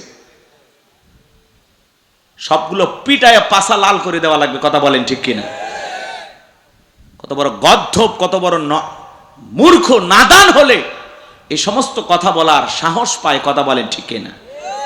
এদের থাবড়াইয়া কান ঝালাপালা করে দেওয়া লাগবে। কথা বলেন ঠিক কিনা? এটা মুসলমানের দেশ, মসজিদ মাদ্রাসার দেশ, আল্লাহওয়ালাদের দেশ। এই দেশের সমকামিতার আইন আমরা জীবিত থাকতে পাশ করতে দেব না। কথা বলেন ঠিক কিনা? ওরা তো আমাদের চেনে নাই। মোল্লারা একবার যদি মাথার পাগড়ি কোমরে বাঁধে, নাস্তিক বেঈমানেরা পালানোর জায়গা খুঁজে পাবে না। কথা বলেন ঠিক কিনা? আমরা শান্ত আছি, আমাদেরকে খেপাবেন না। হুজুরেরা যদি একবার ধরে কি হবে আপনি কল্পনা করতে পারবেন না। দুই শাহবাগী নাস্তিক বেঈমান বসে গেছে সমকামিতা। আমরা সমকামী, আয় কে মারবি আয়। Banner ছাপাইছে, banner. আর প্রশাসন এগুলো দেখে আর তামাশা করে। কথা বলেন না কেন? এক গজব ছিল শরীফ শরীফের গল্প। ছেলে ভাবতে পারবে মনে মনে যে আমি একটা মহিলা, আবার মহিলা মনে মনে ভাববে আমি পুরুষ। এই মনে মনে ভাবলে কি সব পরিবর্তন হয়? এর ভিতরে গভীর ষড়যন্ত্র আছে। এগুলো আমরা জীবিত থাকতে এই দেশে কখনো প্রতিষ্ঠিত হতে দেব না ইনশাআল্লাহ। কথা বলেন না কেন? রাগ করতেছেন আমার কথা? তাহলে যেই দুই যুবক বসে গেছে, এই দুই যুবকের শাস্তি হওয়ার দরকার আছে না নাই? শাস্তি হওয়ার দরকার আছে না নাই? কারা কারা আছেন একটু হাত তুলে দেখান তো। একটা তাকবীর দেন, লিল্লাহি তাকবীর। আমরা জীবিত থাকতে এই দেশে কখনো এই সমকামিতার আইন পাশ করতে দেব না। যে সমস্ত নাস্তিক বেঈমানেরা এগুলো উস্কে দেবে, ওদের আমরা ঠ্যাং ভেঙে দেবো। কথা কোন ঠিক না? এগুলো বললে আবার বলবে হুজুর উস্কে দিছে, আবার কঠিন জ্বালা, কইলেও জ্বালা না কইলেও জ্বালা। আমার বন্ধুগণ গভীর মনোযোগ দিয়ে কথাগুলো শুনে যান। খারাপ লাগতেছে নাকি? এদেশে এত স্বাধীনতা আছে, এরপরেও নারীরা নারীদের মতো চলে, পুরুষেরা পুরুষের মতো চলে, তৃতীয় লিঙ্গের মানুষ যারা আছে তারাও চলে, আমরা কাউকে বাধা দেই না। এদেশে বলার স্বাধীনতা আছে, চলার স্বাধীনতা আছে, কিন্তু এমন কোন জঘন্য আইন, এমন কোন জঘন্য কাজের দাবি করা যাবে না যেটাতে আমার আল্লাহ বেজার হয়। কথা বলেন ঠিক কিনা? এজন্য মা বোনদের বলে যায়, মা যুগের সাথে তাল মিলায় উলঙ্গপানা বেহাপানা হয়ে চলা যাবে না। মা পর্দা পুশিদা করে চলবেন। নারীদের জন্য পর্দা করা নফল না ফরজ। আল্লাহ বলেন করনা ফি বুয়ুতিকুন্না ওয়ালা তাবাররাজনা তাবাররুজাল জাহিলিয়াতিল উলা। নারীরা তোমরা ঘরের ভিতর অবস্থান করো, খবরদার জাহিলিয়াতি যুগের মেয়েদের মতো নোংরা অশ্লীল পোশাক পরে নিজের দেহকে প্রদর্শন করো না। নারীরা পর্দায় থাকলে নিরাপদে থাকবে, পর্দা নারীকে সিকিউরিটি দেবে, পর্দাশীল নারীর উপরে আল্লাহ রহমত নাজিল হবে। কথা বলেন ঠিক কিনা? এদেশে পোশাকের এত স্বাধীনতা, এরপরেও ঢাকা শহরে কিছু মা বোনেরা আন্দোলন করে বলে পোশাকের স্বাধীনতা চাই। কেমন স্বাধীনতা? বলে দাদি নানি ব্লাউজ ছাড়া শাড়ি পরেছিল, আমরাও পড়তে চাই, আপত্তি করি নাই। আগেকার দাদি নানিরা অভাবের কারণে হোক, গরমের কারণে হোক, তারা ব্লাউজ ছাড়া শাড়ি পরেছিল, কিন্তু কোন দাদি, কোন নারী, কোন নানি শাড়ি পরে বিশ্বরোডে এসে আন্দোলন করে বলেছিল আমি দেখে যাও শাড়ি পরেছি? বলছিল? কোন দাদি নানি বলে নাই। তোমরা লাফাও কেন? এরা ব্লাউজ ছাড়া এমন কায়দায় শাড়ি পরেছে, পুরো পিঠটা ফাঁকা রাখছে, মনে হয় আর্জেন্টিনা আর ব্রাজিলের ফাইনাল ম্যাচ হবে। কথা বলেন ঠিক কিনা? এরা পোশাকের স্বাধীনতার নামে এদেশে অশ্লীলতাকে প্রমোট করতে চায়, উলঙ্গপানা বেহাপানা ছাড়াই দিতে চায়। আমরা মুসলমানেরা জীবিত থাকতে আমাদের সন্তানদেরকে, ভবিষ্যৎ প্রজন্মদেরকে এভাবে ধ্বংস হতে দেয়া যাবে না। কথা বলেন ঠিক কিনা? এই জন্য নারীদেরকে পর্দায় রাখবেন। বিশেষ প্রয়োজনে বাহিরে গেলে মা ঢিলা ঢালা বোরকা পরবেন, হাত মোজা পা মোজা লাগাবেন মা, নিজের রূপ সৌন্দর্য ঢেকে রাখবেন মা। আপনার রূপ সৌন্দর্য দেখার পৃথিবীতে একজন পুরুষ, তার নাম হলো স্বামী। স্বামীর সামনে যত সাজুগুজু করবেন কোনো বাধা নাই মা। আপনার স্বামীর সামনে আপনি সব সৌন্দর্য প্রদর্শন করতে পারবেন। প্রত্যেকটা নারীর উচিত তার সৌন্দর্য দিয়া তার স্বামীকে খুশি রাখা। কথা বলেন ঠিক কিনা? কিন্তু ওরা স্বামীর সামনে সাজে না, সাজে মার্কেটে গেলে, বিয়ের বাড়ির দাওয়াত পাইলে, বাপের বাড়িতে গেলে। কথা কন? স্বামীর সামনে সিরা থ্রি পিস পরে চাকরানির মতো ঘুমায়, সারাদিন বাড়ির কাজ কাম করে এমন অবস্থা শরীর থেকে গন্ধ বের হয়। কথা কন না কে? এই জন্য নারী জাতিকে বলতেছি মা, রাতের বেলায় ঘুমানোর আগে নিজেকে পরিপাটি করে, সুন্দর করে, পরিষ্কার পরিচ্ছন্ন করে, বাড়ির সবচাইতে নতুন জামাটা পইরা স্বামীর জন্য রাতের বেলায় এসে যে অপেক্ষা করবেন, যাতে আপনার বল্টুর বাপ বাড়িতে আসার সঙ্গে সঙ্গে দরজা খোলা মাত্র একটা সুন্দর করে মুচকি হাসি দিয়ে সালাম দেবেন। আপনার স্বামী সালামের জবাব দিয়ে যেন হা করে তাকায় থাকে আর বলে তুমি কে? কয় চেনো না, আমি তোমার বল্টুর মা। কেমনে চিনবো? নতুন নতুন লাগতেছে, কয় বিউটি পার্লার থেকে সাহায্য করে না, তোমার জন্য সেজে আসি। এমন কায়দায় সেজে থাকবেন মা যাতে আপনাকে দেখে আপনার স্বামী খুশি হয়ে যায়, দিলের ভিতরে ভালোবাসা জাগ্রত হয়। কথা বলেন ঠিক কিনা? নারীদেরকে নিয়ে একটু আলোচনা করা যাবে বাজান, সামনের দিকে যায়। আমি যে কথা বলতে চাচ্ছিলাম, তাহলে নামাজের মধ্যে দাঁড়ায়া আমাদের মন খালি এদিক সেদিক যায়। কথা কন? যায় না? নামাজের ব্যাপারে আমরা বড্ড তাড়াহুড়ো করি। এক চাচা আমি এত তাড়াহুড়ো করে ওযু করছে, এক ঠ্যাং না ধুয়ে চাচা মসজিদে ঢুকছে, টাইসালা মসজিদ পিছলা খায়, চাচা একদিক লঙ্গি একদিক, তাও বলে আল্লাহু আকবার। মানুষ বলে চাচা আগে লঙ্গি ঠিক করেন, কারণ আগে জামাত ধরি। আছে না নাই? নামাজের ব্যাপারে দ্বারা আমরা বড্ড তাড়াহুড়ো করি। এই জায়গা আল্লাহ রাব্বুল আলামিন বলেন আল্লাযীনা হুম ফি সালাতিহিম খাশিউন। আমার আল্লাহ বলেন যারা নিজেদের সালাত বিনয়ের সহিত, নম্রতার সহিত, আল্লাহর ভয় নিয়ে আদায় করে। কার ভয়? কার ভয়? একটা রাষ্ট্রপতি প্রধানমন্ত্রীর সামনে যদি যান, কি করবেন? কি করবেন? কেমন হয়ে দাঁড়াবেন? কেমন হয়ে? ভদ্র হয়ে দাঁড়াবেন না? কথা বলেন ভাই। রাষ্ট্রপতি প্রধানমন্ত্রীর সামনে যা ভদ্র হয়ে দাঁড়াইতে, শুধু ভদ্র হয় স্বাস্থ্যমন্ত্রী আজকে প্রধানমন্ত্রী তারেক রহমানের সামনে যায় এমন প্রশংসা শুরু করছে, উনি বাধ্য হয়ে বলতেছেন যে একটু প্রশংসা কম করেন। কথা হয় না কেন? তারেক রহমানের এই আচরণটা আমার কাছে ভালো লাগে, যে অতিরঞ্জিত কেউ যদি কিছু করতে চায় উনি এটা বাধা দেয়, তাকায় তাকায় দেখে না, তালিও দেয় না। কথা বলে না কেন? পুরুষ প্রধানমন্ত্রী জনাব তারেক রহমান স্বাস্থ্যমন্ত্রীকে বলতেছি প্রশংসা একটু কি করেন, কম করেন। এত তেলবাজি দিলে পুরো সংসদ তেলে ভেসে যাবে। কথা কর ঠিক কিনা? তো জনাব তারেক রহমানকে ধন্যবাদ জানাই যে আপনি যে বলছেন যে আমার প্রশংসা কম করেন, এত প্রশংসা করার দরকার নেই। স্বাস্থ্যমন্ত্রী আবার বলতেছে আপনি যে কাজ করছেন প্রশংসার তেমন কিছুই কই নাই, কেবল শুরু করছি।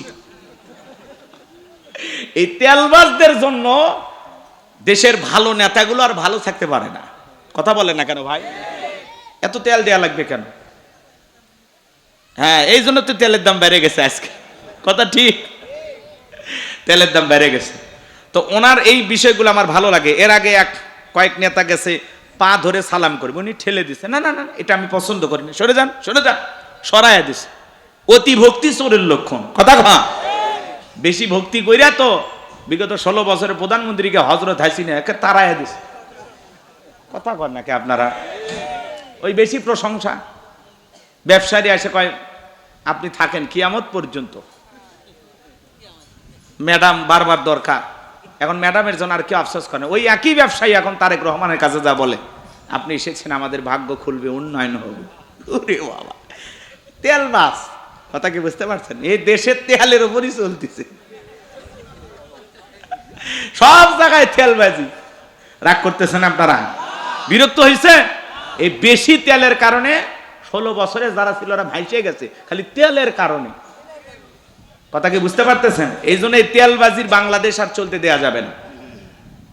এত তেলবাজি দিলে তেলের দাম এমনি বেড়ে গেছে, আরো বাড়বে। অতএব সাবধান। তারেক রহমানকে ধন্যবাদ দেয়া যায় এই জন্য যে বেশি প্রশংসা করলে তাদেরকে থামায় দেবেন। থামো বেটা, এত প্রশংসা কিসের? কি কাজ করছি? ক্ষমতায় আসলাম তো 2 মাস, কিসের প্রশংসা করো? কি এমন কাজ করছি প্রশংসা পাওয়ার মতো? কথা কি বুঝতে পারছেন? এভাবে থামায় দিতে হবে, তাছাড়া তেল দেওয়াই চলবে। সম্মানিত ভাইয়েরা, আমার কথাই মনে হয় বিরক্ত হয়েছেন আপনারা। তাহলে বাজান, একটা রাষ্ট্রপতি প্রধানমন্ত্রীর সামনে দাঁড়ালে যতটা নম্র ভদ্র বিনয়ী হয়ে দাঁড়াবেন, যাতে প্রধানমন্ত্রী রাষ্ট্রপতির সাথে বেয়াদবি না হয়। একটা রাষ্ট্রপতি প্রধানমন্ত্রীর সাথে যত নম্র ভদ্র হয়ে দাঁড়াবেন, তার চেয়ে কোটি কোটি গুণ বেশি নম্র ভদ্র বিনয়ী হয়ে নামাজের সময় দাঁড়াইতে হবে। কথা বলেন ঠিক কিনা? এজন্য আল্লাহ রাব্বুল আলামিন বলেন, আল্লাযীনা হুম ফি সালাতিহিম খাশিউন। আমার আল্লাহ রাব্বুল আলামিন বলেন, যারা নিজেদের সালাত বিনয়ের সহিত নম্রতার সহিত আল্লাহর ভয় নিয়ে খুশু খুজু ভাব নিয়ে আদায় করে।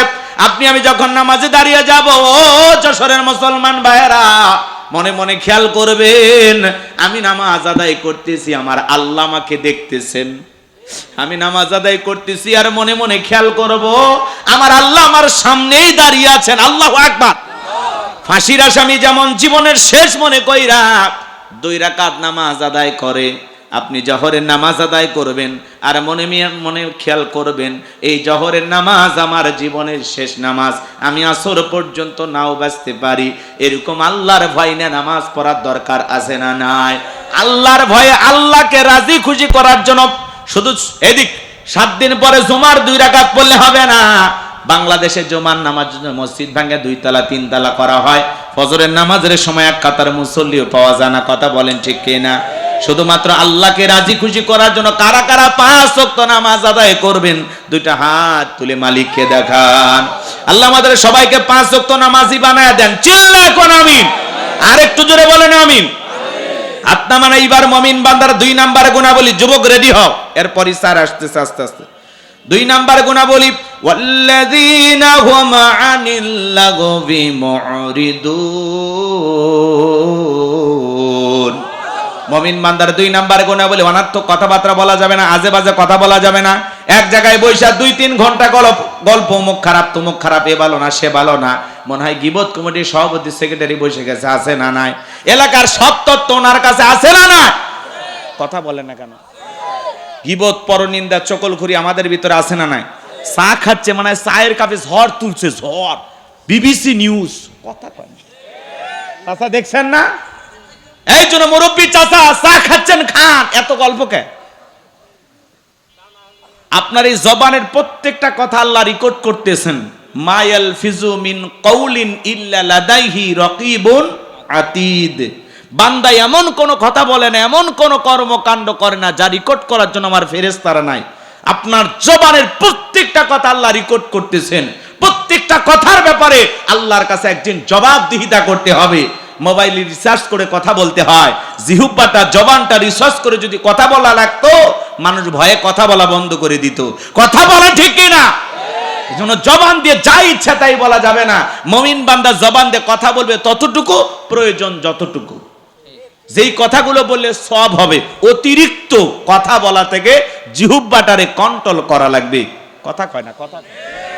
আল্লাহ রাসূল বলেছেন, তোমরা যদি দুইটা জিনিস কন্ট্রোল করতে পারো, দুইটা জিনিসের হেফাজত করতে পারো, আমি নবী তোমাদের জান্নাতের জিম্মাদারি নেব। এক নাম্বার হলো দুই চলের মাঝখানে থাকা নরম জিহ্বা, আর দুই উরুর মাঝখানে থাকা লজ্জাস্থান। এই দুইটা যদি হেফাজত করতে পারো, আমি নবী তোমাদের জান্নাতের জিম্মাদারি নিলাম। বলুন সুবহানাল্লাহ। তাহলে বলুন, জিহ্বাটারে কন্ট্রোল করা দরকার আছে না নাই? চাচা এত কথা বলেন কেন? চা খাচ্ছেন, খান। এক জায়গায় বসে দুইটা গল্প করবেন, কম করে করেন, এত কথা কে? অপ্রয়োজনীয় কথা বলা থেকে চুপ থাকেন। মাংসমাতা নাজা, চুপ থাকলেও আপনি নাজাত পাবেন। জবানটা বন্ধ রাখলেন মানে গুনাহ থেকে বেঁচে থাকলেন। কথা কয় না কে? পারবো তো ইনশাআল্লাহ? ভাই, আমি তো তাফসিরুল কোরআন মাহফিল ভেবে তাফসির ভিত্তিক আলোচনা করতেছি। কারণ কার কেমন লাগতেছে ওটা দেখার দরকার নাই। 5 জন মানুষও যদি আমার আলোচনা বোঝে, আলহামদুলিল্লাহ।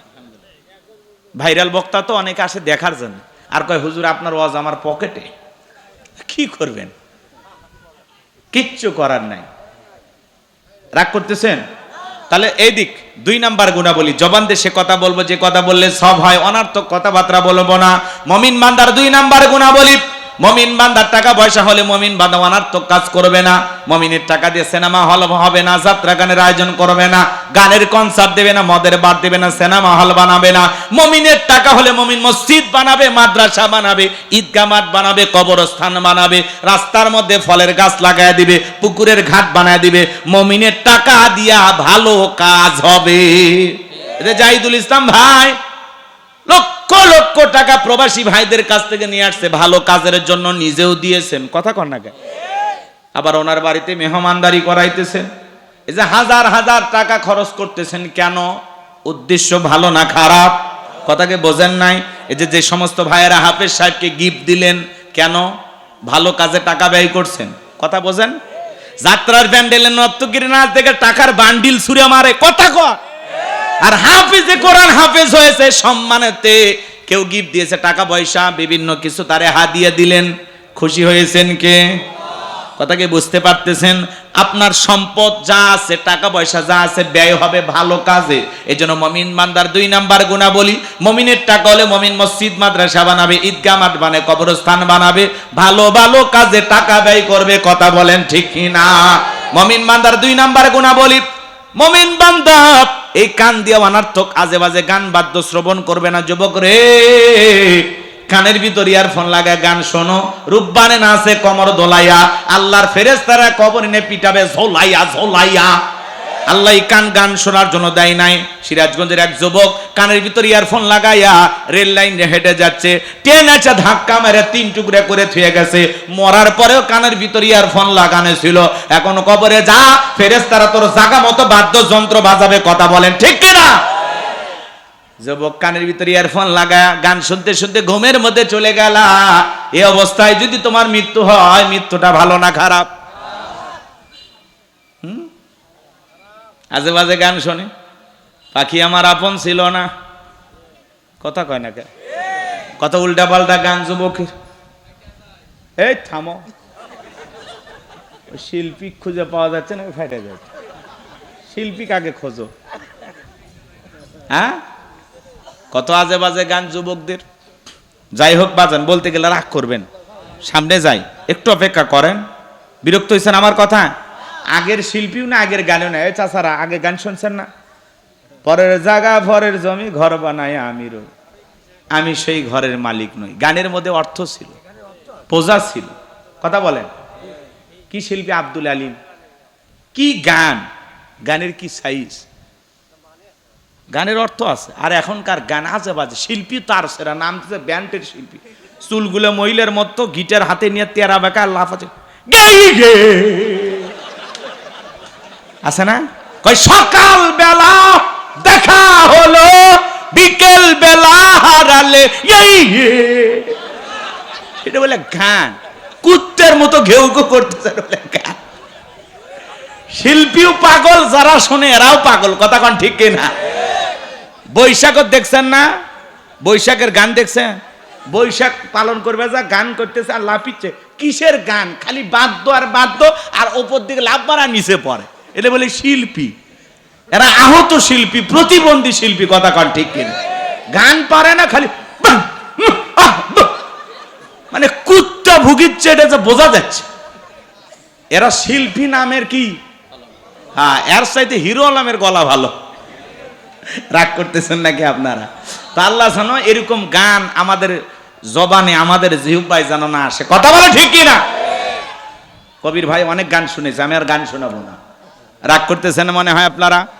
তাহলে মুসলমান যুবক, কানের ভিতর ইয়ারফোন লাগায় গান শোনা যাবে না। হক্কানি উলামায়ে কেরামদের বয়ান শুনতে হবে, ইসলামী সঙ্গীত শুনতে হবে, কোরআন তেলাওয়াত শ্রবণ করতে হবে। মুসলমান এই কান দিয়া ভালো ভালো কথা শ্রবণ করবে। তাহলে মুসলমান বান্দা, এদিকে খেয়াল করেন, মুমিন বান্দার 2 নাম্বার গুণাবলী, জবান দিয়ে সে কথা বলবে যে কথা বলে সব হয়। সমাজে সেই কাজ চালু করবে যেইটা করলে সব হয়। কান দিয়ে সেইটা শ্রবণ করবে যেইটা শুনলে সব হয়। এক কথায় সব আছে যেখানে, জোরে সব আছে যেখানে, আর গুনাহ আছে যেখানে। ভালো কথা বলবো, ভালো কাজ করব, ভালোটা শুনবো। মন্দ কথা বলবো না, মন্দ কাজ করব না, মন্দটা শুনবো না। কথা ক্লিয়ার? একদম পরিষ্কার। এইবার 3 নাম্বার গুণাবলী। আবার ভয় পাচ্ছেন নাকি? 3 নাম্বার গুণাবলী বলবো। মুমিন বান্দার 3 নাম্বার গুণাবলী, ওয়াল্লাযীনা হুম লিয-যাকাতি ফাইলুন। মুমিন বান্দার 3 নাম্বার গুণাবলী, আল্লাহ যদি মুমিন বান্দাকে নিসাব পরিমাণের সম্পদের মালিক বানায় দেয়, মুমিন বান্দাকে আল্লাহ যদি ধনী বানায় দেয়, মুমিন বান্দা সক্রিয়ভাবে হিসাব করে করে বছরে কয় লাখ টাকার, কয় হাজার টাকা যাকাত আসবে, কয় কোটি টাকার, কয় লাখ টাকা যাকাত আসবে। মুমিন বান্দা সক্রিয়ভাবে হিসাব করে করে বছরে একবার যাকাত দেবে। কার ভয়ে? যাকাত দেওয়া নফল না ফরজ? যাকাত আসছে দারিদ্রতা বিমোচন করার জন্য, অভাব মুক্ত সমাজ রাষ্ট্র দেশ গড়ার জন্য। যাকাত আসছে রাস্তার এই পারে 10 তলা, এই পারে গাছতলা, তার ব্যবধানকে দূর করার জন্য। যাকাত আসছে পথে পড়ে থাকা অসহায় মানুষের মুখে হাসি ফুটায়া তাদের অধিকার প্রতিষ্ঠিত করার জন্য। যত নেতা ক্ষমতায় যায়, প্রত্যেকটা নেতা বাংলাদেশের মানুষকে স্বপ্ন দেখায় দারিদ্র মুক্ত, ক্ষুধা মুক্ত বাংলাদেশ গড়ব। এ কথা কন না কে? 54 বছরের সব নেতাই স্লোগান দিয়েছে। কথা কি বুঝছেন? 11টা প্রধানমন্ত্রী আপনারা পেয়েছেন, এইবার ভোট দিয়ে পাইছেন 12টা প্রধানমন্ত্রী। আগে কইলাম। কথা কি বুঝছেন? আমার দিকে তাকান, খারাপ লাগতেছে? প্রত্যেকটা নেতা আমাদেরকে স্বপ্ন দেখায় আমরা দারিদ্র মুক্ত, ক্ষুধা মুক্ত বাংলাদেশ গড়ব। নেতা এটা যদি সত্যি আপনার মনের কথা হয়, তাহলে আমাদের সমাজের অর্থনীতি যাকাত ভিত্তিক না সুদ ভিত্তিক? সুদ ভিত্তিক অর্থনীতি হালাল না হারাম? এই হারাম অর্থনীতি দিয়া কোশ্চিন কালে বাংলাদেশকে কোন নেতা দারিদ্র মুক্ত করতে পারবে না। নেতা আপনি যদি সত্যি বাংলাদেশকে দারিদ্র মুক্ত করতে চান, তাহলে সুদ ভিত্তিক অর্থনীতিকে লাথি মেরে যাকাত ভিত্তিক অর্থনীতি চালু করতে হবে। যাকাত ভিত্তিক অর্থনীতি হলো হালাল, এটা আল্লাহর দেয়া পদ্ধতি। কথা কন। যাকাত ভিত্তিক অর্থনীতি চালু করে একটা যাকাত মন্ত্রণালয় চালু করতে হবে। আর এই মন্ত্রণালয়ের দায়িত্ব দেশের বিজ্ঞ ইসলামিক স্কলার, দিনের দায়ী আলেমদের কাঁধে দেওয়া লাগবে। ওই গমসুর ডালচুর বিকাশের টাকা, দেশের টাকা বিদেশে পাচার করে এমন দুর্নীতিবাজদেরকে দায়িত্ব দেওয়া যাবে না। যাদের পিছনে স্লোগান দেন বল্টু ভাইয়ের চরিত্র ফুলের মতো পবিত্র, নামাজ পড়ে এক ওয়াক্ত, গাঁজা খায় 5 ওয়াক্ত, গুমচুরিতে বাঁকা ভক্ত, শয়তানের 1 নাম্বার ভক্ত, হুজুর যেন খুবই শক্ত, চুষা খাই গরিবের রক্ত। কথা বলেন ঠিক কিনা? ওদেরকে দায়িত্ব দেওয়া যাবে না। শোনেন, আলেমদের দায়িত্ব দেওয়া লাগবে। আলেমেরা কি করবে? এদেশের সমস্ত ধনীদের তালিকা করবে। এদেশে একটা জরিপ করা হয়েছে, 10 বছর যদি ধনীদের কাছ থেকে সঠিক পদ্ধতিতে যাকাত কালেকশন করা হয়, আদায় করা হয়, আর আল্লাহ যাকাতের যে 8টা খাত দিয়েছেন, এই খাত অনুযায়ী যাকাতের টাকাগুলো বন্টন করা হয়, 10 বছর পরে বাংলাদেশের জমিনে একজন গরিব যাকাত নেওয়ার মতো খুঁজে পাওয়া যাবে না। চিৎকার মেরে বলুন আল্লাহু আকবার। তাহলে আলেমেরা কি করবে? ধনীদের তালিকা করবে। এদেশের অধিকাংশ ধনী হিসাব করে যাকাত দেয় না। কথা কর না, ওনার যাকাতের চেয়ে 1 কোটি টাকা কোনো মতে 5-10 লাখ টাকা যাকাত দিয়া নিজের 90 লাখ নিজেই মারিয়া খায়। উনি ধনী মানুষ, যাকাত আছে 10 লাখ, 2-3 লাখ টাকা দিয়া নিজের 6 লাখ নিজেই মেরে খায়। আর এদেশের ধনীরা পাইছে যাকাত মানে শাড়ি লুঙ্গি, এমন লুঙ্গি কিনে দেয় 200 টাকা দাম, পরে থাকলে ওর জান্নাত জাহান্নাম সব বোঝা যায়। এমন শাড়ি দেয় 300 টাকা দাম, ধুয়ে দিলে শাড়ি না মশারি খুঁজে পাওয়া যায় না। এই ধনী, এই শাড়ি তোর বউরে পরাবি। কথা কর। নিজের পরনে 1000 টাকা 1200 টাকার আমানত শাল লুঙ্গি, প্রিন্স লুঙ্গি। কথা কর না কে? বাদশা লুঙ্গি, ভালো লুঙ্গি। নিজের বউরে টাঙ্গাইলে শাড়ি, বেনারসি, কত ধরনের শাড়ি কিনে দেয়। আর গরিবকে দেয় 300 টাকা দামের যাকাতের শাড়ি। আছে না নাই? যাকাত মানে শাড়ি লুঙ্গি না, আর দিলেও মান সম্পূর্ণ কাপড় দেওয়া লাগবে। হযরত ওমর ফারুক দেখে বলেন, তোমরা যাকাতের অর্থ এমন ভাবে দাও যাতে ওই ব্যক্তি যাকাতের জন্য আর কারো দুয়ারে হাত না পাতে। এই ছেলেটা বেকার বসে আছে, ওরে যাকাতের 1.5 লাখ টাকা দিয়ে ষোলুয়া বাজারে দোকান ধরায় দেন, 5-7 বছর ব্যবসা কইরা ওই ছেলে নিজেও ভবিষ্যতে যাকাত দেবে। কথা বলেন ঠিক কি না? এই ছেলেটা বেকার বসে আছে, ওরে যাকাতের 1.5 লাখ টাকা দিয়ে একটা অটো ভ্যান, রিক্সা, লসিমন করিমন কিনে দেন, আলম সাধু কিনে দেন। আলম সাধু চেনেন না? ভাষা ঠিক আছে তো? রাগ করতেছেন? দৈনিকর 500-700 টাকা ইনকাম করার ব্যবস্থা হলো, ছেলেটার বেকার থাকলো না। বিধবা নারী গেছে, শাড়ি দিয়ে কি লাভ? সেলাই মেশিন দেন, 2টা ছাগলের বাচ্চা কিনে দেন, 2টা গাভী গরু কিনে দেন, এগুলো লালন পালন করে ভাগ্যের চাকা ঘুরাবে। যাকাতের অর্থ দিয়ে মানুষের কর্মস্থানের ব্যবস্থা হবে। কথা বলে ঠিক কিনা? যাকাত দিলে দেওয়ার মতো দেওয়া। এইদিকে তাকান, আলেমেরা কি করবে? যে কথা বললাম তামাম সমস্ত ধনীদের তালিকা করে বলেন, আপনার ব্যাংকে কত টাকা, বইয়ের অ্যাকাউন্টে কত, গোপন সিন্ধুকে কত, বালুসের নিচে কত, এখানে সেখানে সাদা কালো কত। আপনার যাকাতের চেয়ে 2,75,72,500 টাকা ধনী যাকাত দেবে না, যাকাত আদায় করা হবে। আল্লাহু আকবার বলেন। 2 মিনিট একটা ঘটনা বলি। মূসা আলাইহিস সালামের নাম শুনছেন? বলবো? আল্লাহর নবী মূসা আলাইহিস সালাম কারণকে যা বলে, কারণ তোরে যাকাত দিতে হবে। কারণ ডেকে বলে, পয়গাম্বার আমি যাকাত দিতে পারবো না। মূসা আলাইহিস সালাম ডেকে বলে, যাকাত না দিলে যাকাত আদায় করা হবে। আল্লাহু আকবার। নবী মূসার রাগ কম না বেশি? যে নবী রেগে গেলে মাথার টুপি ভেদ করে চুল খাড়া হয়, আজরাইলকে পর্যন্ত থাপ্পড় মারে। চিন্তা করেন কত সাহসী নবী। কাক চর মারছে? আজরাইল। উল্টো আজরাইলের জান কবজ করতে গেছে। কি কায়দায় চরটা মারছে। ফিরাউনক থাপ্পড় মারছিলেন, ফিরাউনেরা কিপ্তিকে এক ঘুষি মেরে দুনিয়ার থেকে বিদায় করে দিয়েছেন। আল্লাহু আকবার। ছাগল খেত খাইছে, পয়গাম্বার রাগান্বিত হয়ে ছাগলকে আছাড় মারছে। সেই নবী মুসা এত রাগ। নবী মুসার রাগান্বিত চেহারা দেখার পরে কারণ ডেকে বলে, পয়গাম্বার রাগ করার দরকার নাই, কত টাকা দিতে হবে বলেন। মুসা আলাইহিস সালাম ডেকে বলেন, শতকরা 2.5% দিতে হবে। কারণ ডেকে বলে, ঠিক আছে আমার একটু সময় দেন, আমি হিসাব নিকাশ করে আপনাকে পরে জানাবো। এ বাজান গো আমার, এই কারণকে আল্লাহ এত সম্পদ দিয়েছিল, 70টা উট লাগতো চাবি বহন করতে। চাবি যদি এত হয় তালা কত, আর তালা যদি এত হয় সিন্ধুকে মাল কত, ছোট মাথায় ধরবে না। কারণ এইবার হিসাব 1000 কর্মচারী দিয়া সারাদিন সারা রাত যদি যাকাতের টাকা দেওয়া হয়, এরপরে টাকা শেষ হবে না। এমনি তো কৃপণ পায়ে স্যান্ডেল দেয় না, ক্ষয় যাবে বলে, গায়ে জামা পরে না, ছিঁড়ে যাবে বলে, সেই কৃপণ কি এত টাকা যাকাত দিতে পারে না? সে একটা গভীর ষড়যন্ত্র করলো। এলাকা একটা 2 নাম্বার মহিলা ছিল, নাম হলো সবদা। সবদা নামের পতিতার কাছে যা বলে, সবদা রে তোর 2 বস্তা টাকা দেব, অ্যাডভান্স হিসেবে আজকে 1 বস্তা টাকা দিলাম, আর আগামীকালকে সাক্ষী দেওয়ার পরে আর 1 বস্তা টাকা দিব। বিনিময়ে আল্লাহর নবী মুসা আলাইহিস সালাম যেই মজলিসে দাঁড়ায় আল্লাহর পথে মানুষকে দাওয়াত দেবে, ওই ভরা মজলিসে দাঁড়ায়া একবার শুধু বলবি, নবী মুসা দিনের বেলা ওয়াজ করে আর রাতের বেলা আমি সবদার সাথে রাত কাটাই, ব্যাস এতটুকু কথা বললেই এনাফ, বাকি যা করার আমি করব। সবদা যেহেতু 2 নাম্বার মহিলা রাজি হয়ে গেল। পরের দিন সকালবেলা আল্লাহ নবী মুসা আলাইহিস সালাম হাজার হাজার জনতার সামনে ওয়াজ করতেছেন, বয়ান করতেছেন। ওই ভরা মজলিসে সবদা মুসা আলাইহিস সালামের আলোচনা শোনার পরে সবদার পাষাণ হৃদয় গইলা চোখ দিয়ে পানি ঝরতেছে। বলেন আল্লাহু আকবার। কান্নি ইশারা দিয়ে বলে তাড়াতাড়ি দাঁড়া, বলেন আর একটু শুনি। 2 জন লোক পাঠা দিল, ওরা যায় বলে সবদা গতকাল রাত্রিতে নেতা তোর 1 বস্তা টাকা দিয়েছে অ্যাডভান্স হিসাবে, আজকে সাক্ষী দিলে আর 1 বস্তা টাকা রেডি আছে, সাক্ষী দিয়ে টাকার বস্তাটা নিয়ে চলে যা। সবদা বলে আর একটু শুনি, বলে না শুনতে যাওয়া যাবে না। এইবার ভরা মজলিসে সবদাকে জোর করা দাঁড় করে দিল, যখন কারণ লাভ মেরে দাঁড়ায় বলে মুসা রে ওয়াজ বন্ধ কর, তাকায় দেখ 2 নাম্বার মহিলা দাঁড়াইছে। মহিলাটা 2 নাম্বার না 1 নাম্বার মুসা নবী কি জানে? রতনে রতন সেনে। কথা বলেন। আজও যখন আলেম ওলামা মসজিদের মেম্বারে দাঁড়ায় সুদের কথা বলে, ঘুষের কথা বলে, আল্লাহর আইনের কথা বলে, তাফসীর মাহফিলে হক কথা বলে, এক শ্রেণীর লোক ডাইরেক্ট বলে হুজুর আপনার ওয়াজ বন্ধ করেন, আপনার ওয়াজ লাইন ছাড়া।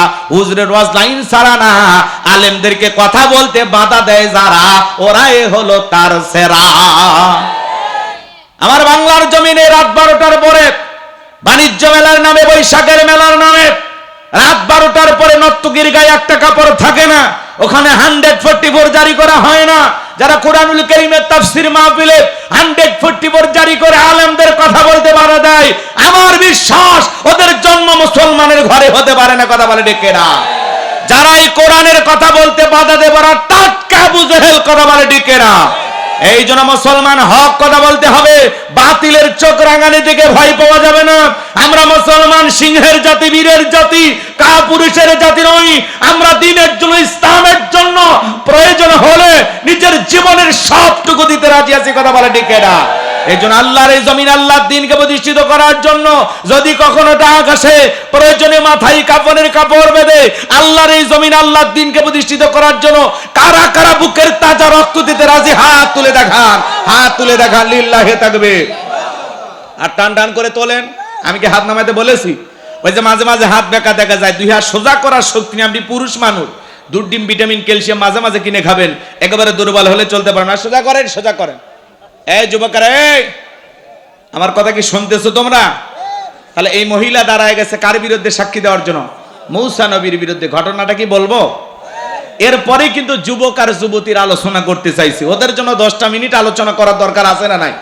ওদের একটা হক আছে না না? মুরব্বী হিসাবে, যুবক হিসাবে আপনারা বলেন, ওদের হক আদায় করার দরকার আছে? হাতটা টান টান করে তোলেন। আমার ভাইয়ের, আমি জানি আমার কবির বিন সামাদ ভাই আপনাদের কাছে চেয়েছেন, আপনারা দিয়েছেন। আমি মুসাফির, প্রায় 250 কিলোমিটার দূরে থেকে আপনাদের মাহফিলে আসছি। এই দীর্ঘ পথ, ভাঙ্গা চাঙ্গা রাস্তা পারি হয়া কর্তৃপক্ষের ভাইদের একটু অনুরোধ যে হুজুর আপনি বললে হয়তো বা মুসাফিরের হাত অনেকে মাদ্রাসার জন্য দেবে ভাই, এজন্য শুধুমাত্র আপনাদের কাছে আমার চাওয়া, এই বাম হাতটা না, আমার ডান হাতটা তুলে রাখেন। আল্লাহ বলেন, এদিক আমার দিকে তাকান, ইন্নাল্লাহা আশতারা মিনাল মুমিনিনা আনফুসাহুম ওয়া আমওয়ালাহুম বিআন্না লাহুমুল জান্নাহ। সূরা তাওবার 111 নম্বর আয়াতে আল্লাহ রাব্বুল আলামিন জানিয়ে দিলেন, নিশ্চয়ই মুমিন বান্দাদের জান মাল আমি আল্লাহ ক্রয় করে নিয়েছি, বিনিময়ে দেব জান্নাত। বলুন সুবহানাল্লাহ। তাহলে বলেন, আপনার আমার জীবনের মালিক কে? এই যশোরের যুবকেরা ভালো করে বলো, এই জীবনের মালিক কে? প্রেম করবার প্রেমিকাকে পার্কে নিয়ে যা ডায়লগ দিবা, এ জীবন তোমার, তুমি শুধু আমার। ওরে হাইব্রিড যুবক, এই জীবনের মালিক কে? আপনার আমার সম্পদের মালিক কে? আল্লাহর দেয়া জীবন, আল্লাহর দেয়া সম্পদ আল্লাহর পথে খরচ করতে রাজি আছেন তো মুসলমান? রাজি আছেন তো ইনশাআল্লাহ? তাহলে ডান হাতটা পকেটের ভিতর ঢুকে দিয়ে যে যা পারেন, যতটুকু পারেন। আমি বলতে চাই একটা কথা, মুসাফির হিসাবে, এই যে পা, আপনার এদিক থাকা, আমার এটা কি হাত, আর আপনাদের পা আছে না নাই? মুসাফির হিসাবে 2টা হাত আপনাদের পায়ে রেখে অনুরোধ করলাম, টাকা দেন আর না দেন, দয়া করে আলোচনাটা শুনে যান। কথা কি বুঝতে পারছেন? একটু অনুরোধ করতেছি বাজান, দয়া করে কেউ উঠবেন না। টাকা দেন আর না দেন, উঠবেন না ইনশাল্লাহ। পরিবেশটা নষ্ট করবেন না। যুবকেরা যাবে, ছেলে পেলে কই বাবা? মাদ্রাসার ছেলে পেলে যারা আছো, ব্যাগ নিয়ে, রোমান নিয়ে, চাদর নিয়ে, যার কাছে যা আছে তাই নিয়ে মাঠে নামো, খেলা হবে। জি, যুবকেরা যাচ্ছে, সবাই প্রাণ ভরে দান করেন, সবাই পকেটে হাত দেন, নিজের পকেটে হাত দেন, অন্য কারো পকেটে হাত দেন, পকেট মারে বলে মার খাবেন না, সবাই পকেটে হাত দেন, আমিও দিচ্ছি, দেন, সবাই পকেটে হাত দেন, জি দেন, যে যতটুকু পারেন দেন, আল্লাহ সবাইকে দেওয়ার তৌফিক দান করুন। জোরে বলুন আমিন, আরো জোরে বলুন আমিন। আমিও দিলাম, আপনারা দেন, সবাই দেন, সবাই দেন, যার কাছে যতটুকু আছে প্রাণ ভরে নবীর ঘর মাদ্রাসার জন্য ভাই জানারা আমার দিয়ে যাবেন। মহিলা প্যান্ডেল আমার মা বোন যারা বসে আছেন, মা আলোচনা এখনো শেষ হয়নি, আপনাদের মাঝেও চলে গেছে, চাদর বোরকার পকেট থেকে করে দেন হালকা করে একটু আদর, আল্লাহ সবাইকে দান করা তৌফিক দান করুন। চিল্লা বলুন আমিন।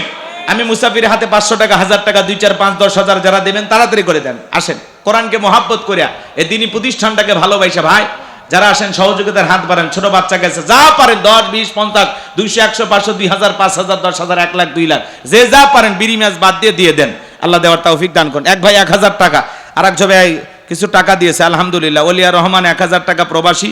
হ্যাঁ, যে যা পারেন যতটুকু পারেন দেন। আল্লাহ আল আমিন। এর মায়ের জন্য দোয়া আছে, 2টা আল কোরআন দিয়েছে। আল্লাহ, ছেলের ক্যান্সার হয়েছে, আহারে আল্লাহ যেন মাফ করে দেন, আল্লাহ তো ডাক্তার, আল্লাহ দয়া করে যেন তাকে শেফায়ে কামেলা আজলা দান করেন। জোরে বলেন আমিন। ভাই 2-1 মিনিট যে যা পারেন। এই চাচা উঠবেন না, চাচি কি মিস কল দিছে? আরে বাজান, এই মাহফিল আর জীবনে আগামী বছর আসবেন, আমি আসতে পারবো কিনা, আপনারা আসতে পারবেন কিনা, কিসমতে আর জুটি কিনা, 3 নম্বরে আছি। 4টা পয়েন্ট কি জানার দরকার নাই? কোরআন হাদিস শোনার এত অনীহা কেন? একটু আগ্রহ নিয়ে আসতে পারেন না? যে বক্তা যা বলবে পয়েন্টগুলো আমরা মুখস্থ করে বাড়িতে নিয়ে আমল করব। প্রত্যেকটা মাহফিল যেন হেদায়েতের জন্য হয়, কিছু নিয়ে আমরা যাব, তাই না ভাই? আমি যে 7টা পয়েন্ট বললাম, বলতেছি একে একে, মনে না থাকলে শেষে আবার 1 মিনিটে আবার 7টা বলবো, বলে একবারে মুখস্থ করে ছেড়ে দেব। খালি মনোযোগ দিয়ে শোনেন। ছেলে পেলে গেছে, যে যা পারেন দেন। আমার হাতে আর দেওয়ার মতো কেউ আছে বাজান? দিলে দেন। আছেন সোনা ভাই আমার, 500 টাকা, 1000 টাকা নবীর ঘর মাদ্রাসায় দেওয়ার জন্য। এতগুলো মানুষের মধ্যে আল্লাহর কোরআনকে ভালোবাসা এরকম কেউ নাই? 30 পারা কোরআনকে ভালোবাসে 30,000 টাকা দেওয়ার মতো কেউ নাই? যে হুজুর আমি 1000 টাকা দেব, আমার মা বাবার জন্য দোয়া করবেন, অথবা পিতা মাতা কবরে চলে গেছে তাদের রুহের মাগফিরাত কামনা, একটা কোরআন কেনার জন্য 500 টাকা। ভাই আমি মুসাফির, আপনাদের জন্য দোয়া করে দেব। হুজুর 500 টাকা আমার মায়ের জন্য দিলাম, একটা কোরআন হাদিয়া দিতে পারেন। 1 পারা কোরআনকে ভালোবেসে 1000 টাকা দিতে পারেন, নগদ অথবা বাকি। হুজুর আমি পরে দেবো ইনশাল্লাহ। হাত তুলে বলতে পারেন, কর্তৃপক্ষের ভাইরা লিখে নেবে। বলেন আছেন কোন দরদের ভাই? আলহামদুলিল্লাহ, ওই যে ভাই হাত তুলছে, দেখেন কি নাম? আলম খান। ওরে বাবা, সেই নাম। কত ভাই? 1000 টাকা। আল্লাহর কোরআনকে ভালোবেসে 1 পারার জন্য 1000 টাকা। লিল্লাহে তাকবীর। চাচা মিয়া কত বাবা? কি না? শওকত আলী কথার মধ্যে নাই, জোরাত আলী যাই না একেবারে খালি। আল্লাহর কোরআনকে ভালোবেসে 1000 টাকা। 2 পারা, জোরে কোন মারহাবা। 2 নাম্বার পারা হয়ে গেছে বাজান। আর কেউ আছেন নাকি সোনা ভাই? বলেন, 1-2 মিনিটে বলে দেন, বাকি আলোচনা করে চলে যাব। একটা পয়েন্ট বাকি থাকলে আমি মাইক ছাড়বো না। একটু থাকেন না। মরহুম সিরাজ আমিনের স্ত্রী ক্যান্সার রোগে আক্রান্ত, তার জন্য একটু দোয়া করবেন। হুজুর 1000 টাকা দিয়েছেন, আল্লাহ তাকে শেফায়ে কামেলা আজলা দান করো। কোরআনের 3 নাম্বার পারার জন্য 1000 টাকা, জোরে কোন মারহাবা। আর একজন ভাই নগদ 500 টাকা আল্লাহর কোরআন একটা হাদিয়া দিয়েছেন। আমি মুসাফিরে আশা পূরণ করে দিয়েছেন। আল্লাহ মহরম 1 মন ধান, আল্লাহ রহমান দানের খবর মদিনায় পৌঁছায় দেন। এই দানের বিনিময়ে কোটি কোটি টাকার মালিক বানায় দেন। বৈশাখের ঝড়ের কবল থেকে আল্লাহ ধানকে রক্ষা করেন। জোরে বলেন আমিন। এমনি যে কাল বৈশাখী ঝড়, এর মধ্যে আবার পান্তা ইলিশ খাইয়া রং ঢং কইরা যে নাচানাচি করি, আল্লাহ একটু নাড়া তো দেবেই, মাঝে মাঝে বাড়ি ঘরে উড়ে নিয়ে যাবে। আল্লাহ এত বড় গাছগুলো যদি ঝড় তুফানে ফালাইতে পারে, কি বলেন, আপনার বাড়ির পাঁচি ভাঙতে পারে না? আল্লাহ দয়া করে, ভালোবাসে, যেন ভাঙে না, চাপা দিয়ে মারে না। কথা কর না কে? কথা কবার চায় না। রফিকুল ইসলাম প্রবাসী ভাই, তার জন্য দোয়া করে কেমনে গাইবান্ধায় যায়। 500 টাকা দিয়েছে, 5000 দিলে বেশি খুশি হইতাম। প্রবাসী ভাইদের একটা ওয়েট আছে না, কষ্টের টাকা তো। আলহামদুলিল্লাহ, আল্লাহ ভাইয়ের প্রবাসী জীবনকে কবুল করেন, কোটি কোটি টাকার মালিক বানায় দেন। জোরে বলেন আমিন। আর কে আছেন ভাই, তাড়াতাড়ি দিয়ে দেন, না দিলে চলেন ওয়াজে চলে যাই। ভাই এখন আমি 20 মিনিট পাই গো, লাফায়েন না, ওয়াদাটা ঠিক রাখেন। এই ছোট ভাতি যাই, ব্যাগ ট্যাগ পাইছো বাবা? মহিলা প্যান্ডেলে কালেকশন হয়েছে। আমার মা বোন যারা বসে আছেন, আয়েশা, ফাতেমা, খাদিজার উত্তর শরী। আমি জানি যশোরের মা বোনদের হাতে রান্না যেমন ভালো, মনটা তার সাথে বেশি ভালো। আল্লাহ আমার মা বোনদেরকে দান করা তৌফিক দান করুন। ফয়সালের মা 200 টাকা, জোরে কোন মারহাবা। আর কে আছেন সোনা ভাই, কলিজার ভাই, কে আছেন গো? দেরি করবেন না, তাড়াতাড়ি করে ছুটে আসেন।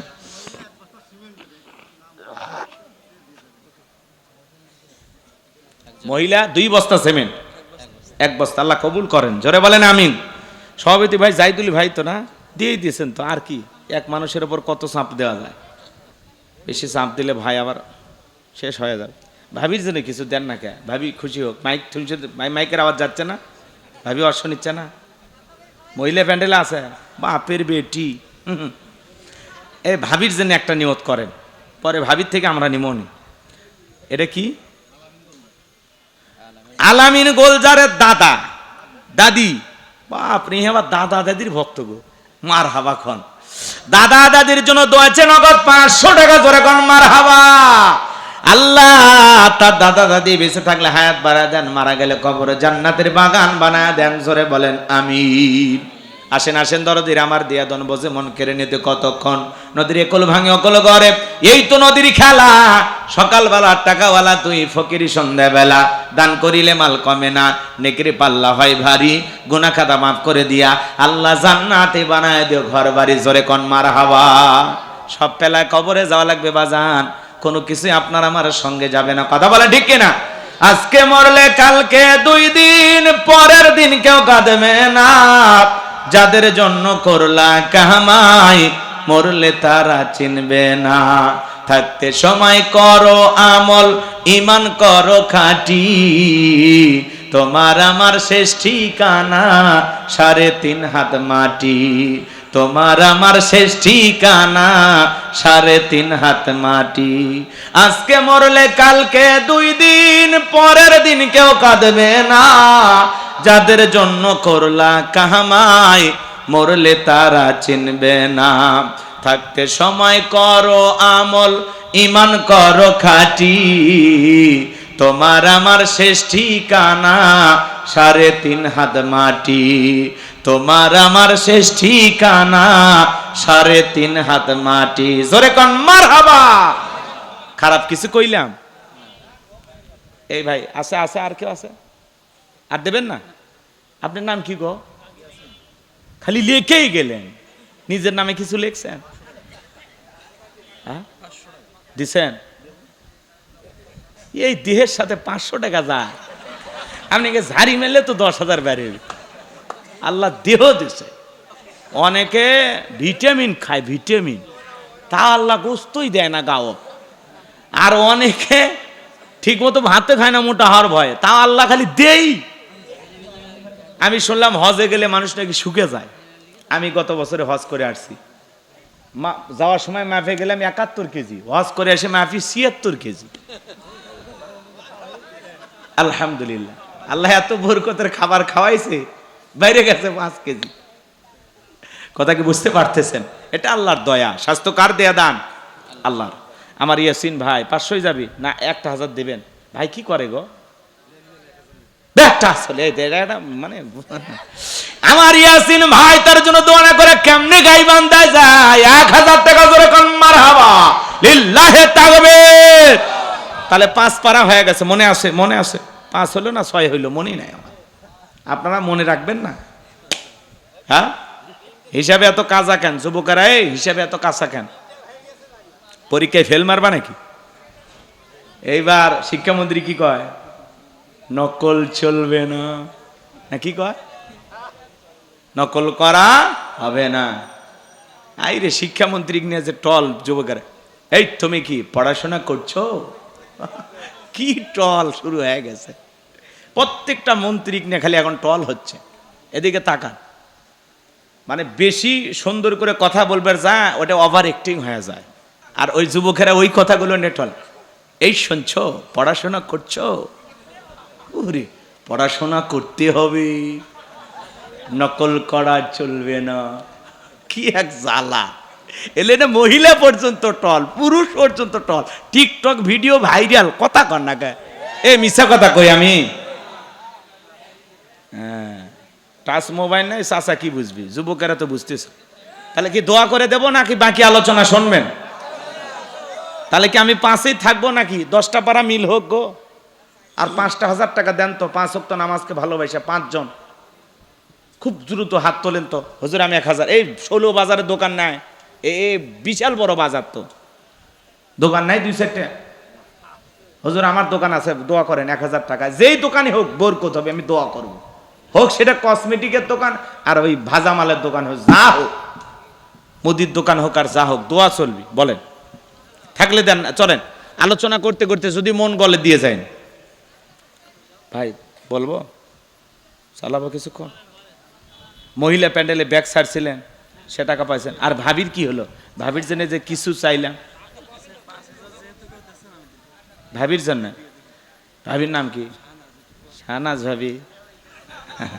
থাক, ভাবির নাম বেশি জোরে বলবো না। আমাদের ভাবি জাহিদুল ইসলাম ভাইয়ের স্ত্রী, আমাদের ভাবি শাহনাজ ভাবি, ওনার পক্ষ থেকে 5,000 টাকা ধরে কোন মারহাবা লিল্লাহি তাকবীর। ভাই ভাবির ভিতরে আল্লাহ পাক যেন আদম হাওয়ার মতো ভালোবাসা দান করেন, হযরত আলী ফাতেমার মতো ভালোবাসা দান করে, তাও নগদ গো। ভাবি যে খুশি হইছে। বইয়ের জন্য কয়জন দান করে? কলিজা লাগে। আমি ওয়াজ করবে আছি, আমার বইয়ের জন্য টাকা দিছি, দেব না তো, কিন্তু ভাই ভালোবাসে ওই জন্য দিস। আমিও দেই অনেক অন্য জায়গায়, গ্রামে মাহফিল হলে দেই। আচ্ছা যাই হোক, এখানে দেই নাই, রাগ করতেছেন? গ্রামে মাহফিলে হলে বলে যে তুমি তো দিবা, আমারে কিছু দে, আমিও যেন দিতে পারি। এরকম মহিলা আছে না? তো ঠিক আছে, আলহামদুলিল্লাহ। আমার জাহিদুল ইসলাম ভাই ভাবির জন্য নগদ 5,000 টাকা জোরে কোন মারহাবা। ওই যে মহিলা দাঁড়ায় আছে, মনে আছে? এইবার দুইজন দুই হাত ধরে ভরা মজলিসে সবটাকে জোর করে দাঁড় করে দিয়েছে। যখন কারো লাভ মেরে দাঁড়ায়, বলে মুসা আওয়াজ বন্ধ কর, তাকায় দেখ 2 নাম্বার মহিলা দাঁড়াইছে। এইবার কারণ ডেকে বলে, সবদাম তোমার যা বলার তুমি বলো, আমি তোমার সাথে আছি। সবদা ডেকে বলে, কারণ আমি যেহেতু দাঁড়িয়েছি বলার জন্য আমাকে বলতে দাও, তুমি বসে পড়ো। এইবার কারণ বসে পড়লো। সবদা ডেকে বলে, জনগণ শোনো দিয়া মন, আমি জীবনে কোনোদিন মুসা নবীকে দেখি নাই। আজকে মুসা নবীকে দেখার পরে, আলোচনা শোনার পরে আমার পাষাণ হৃদয় গইলে গেছে। আমি সিদ্ধান্ত নিয়েছি আর খারাপ কাজ করব না, অশ্লীল কাজ করব না। আমি তওবা করে ঈমান আনতে চাই। জোরে কোন মারহাবা। আলেমদের ওয়াজ শুনে কত বেনামাজি নামাজি হয়ে যায়, সুদখোর ঘুষখোর ভালো হয়ে যায়। দাড়ি কাটা যুবকটা দাড়ি রাখে, কত মাহফিলে যায়, হাতটা ধরে বলে, হুজুর আপনার আলোচনা শুনে দাড়ি রেখেছি। আমার ভাই একজন আছে লন্ডনে গো, ওনার স্ত্রী বাংলাদেশ থেকে গেছে বোরকা পরে, শাড়ি পইরা। কিছুদিন পরে লন্ডনে চলাফেরা করার পরে ওই মহিলা হাফ প্যান্ট পরে ঘোরাফেরা করে, মদের বারে যায়, মদ খায়। মেয়েটা চোখের সামনে নষ্ট হয়ে গেল, স্বামী অজরে কান্নাকাটি করে। একদিন জাহান্নামী নারীদের আলোচনা বইয়ের কানের মধ্যে আস্তে করে শোনায়া দিছে, একটু হাসির ওয়াজ শোনো। একটু হাসির কথা শুনতে শুনতে যে আমার জাহান্নামী নারীদের ঘটনাগুলো শুনেছে, চোখের পানি ছেড়ে দেখে দিয়েছে। কিছুদিন পরে মহিলাটার ভিতরে পরিবর্তন এসে গেছে, আবারও বোরকা পরে, শাড়ি পরে, সুন্দর পোশাক পরে চলাফেরা করে। ওই লোকটা আমারে ফোন দিয়া চোখের পানি ছেড়ে দিয়ে কাঁদে, বলে, হুজুর বোরকা পরে বউরে নিয়ে আসছিলাম, হাফ প্যান্ট পরে ঘুরেছে, চোখের সামনে বাধা দিতে পারি নাই। আজকে আপনার আলোচনা শোনার পরে আমার বউ হাফ প্যান্ট পরা বাদ দিয়ে আবারও বোরকা পরে বাহিরে ঘুরতেছে। জোরে কোন মারহাবা। লোকটা খুশি হয়, আমারে কিছু হাদিয়াও দিয়েছিল। আমি বলতে চাই না সেই সব কথা, শুধুমাত্র যে কথা বলতে চাচ্ছিলাম, বাজার অনেক আলেমদের ওয়াজ শুনে মানুষ পরিবর্তন হয়ে যায়। আমি গুনাহগারের হাতে আজ পর্যন্ত 8 জন মানুষ কালেমা পড়ে মুসলমান হয়ে গেছে বাজান, শুধুমাত্র আলোচনা শুই না। আমি যে কথা বলতে চাই, আলেমদের ওয়াজ শুনে অনেক মানুষ পরিবর্তন হয়ে যায়। কত চোর ডাকাত পর্যন্ত ভালো হয়ে যায়, বখাটা যুবকটাও পরিবর্তন হয়ে যায়। যে লোকটা মসজিদ চিনত না, ওয়াজ মাহফিলে ওয়াজ শুনে হাজারো মানুষ মসজিদমুখী হয়েছে। কথা বলেন ঠিক কিনা আমার ভাইয়েরা?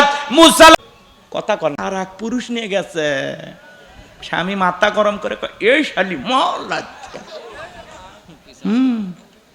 আজকে এক মহিলা স্বামী বাদ দিয়ে পর পুরুষ নিয়ে ঘুরতে গেছে, স্বামী টিয়ার ভাইয়া ওই ছেলের ধরে আচ্ছা তারা পিটাইতেছে, বউ কান্দি চার করছে, মারো না আমার প্রেমিককে, মেরো না। কি দরদ!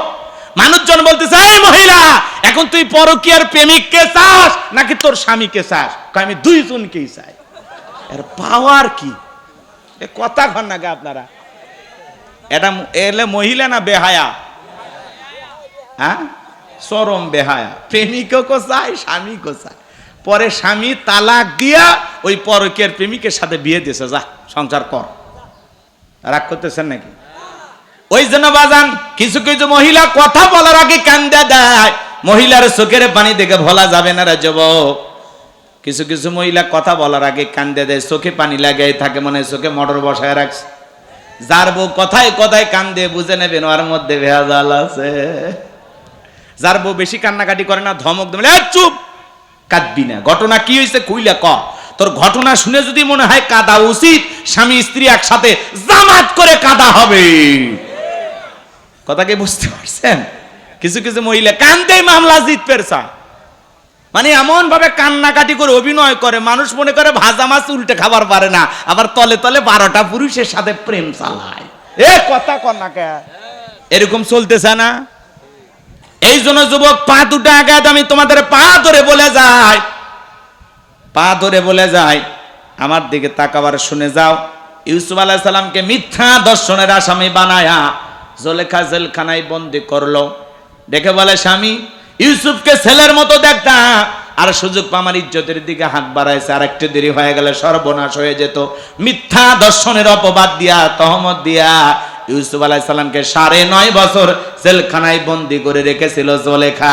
আজও পৃথিবীর জমিনে আলেমদেরকে ধর্ষণের আসামি বানায়া জেলখানায় বন্দি করবে যারা, এই যুগের ডিজিটাল জুলেখা, তারা কথা বলেন ঠিক কিনা?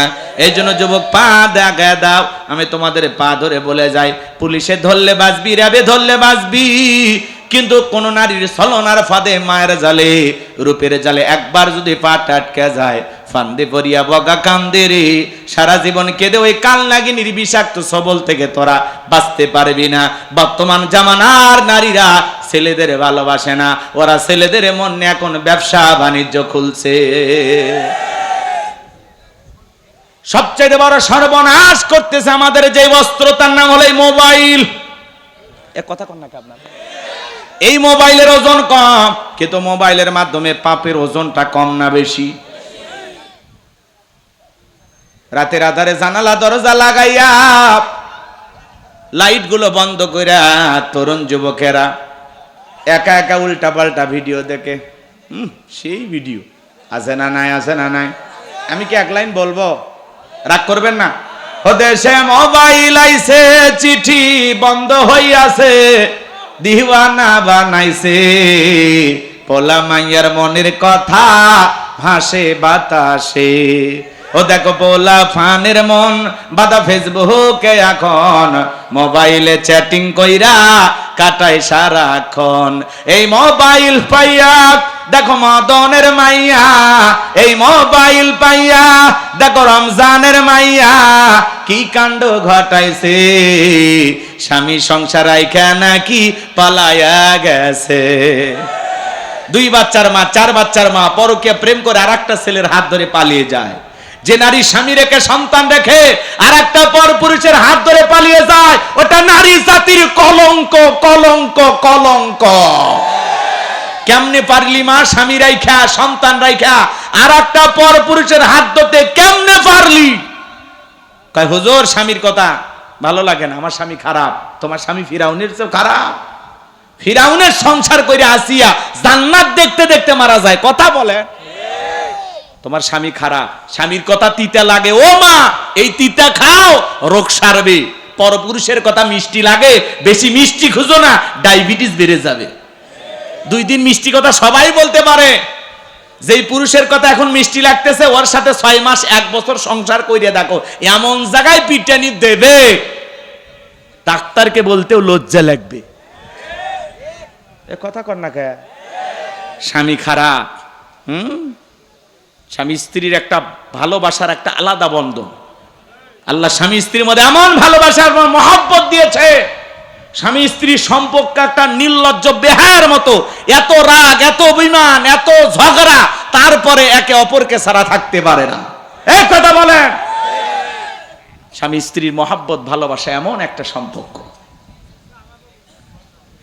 সকালবেলায় ঝগড়া করে রাতে আবার কি এক খাটে ঘুমান না উপরে নিচে?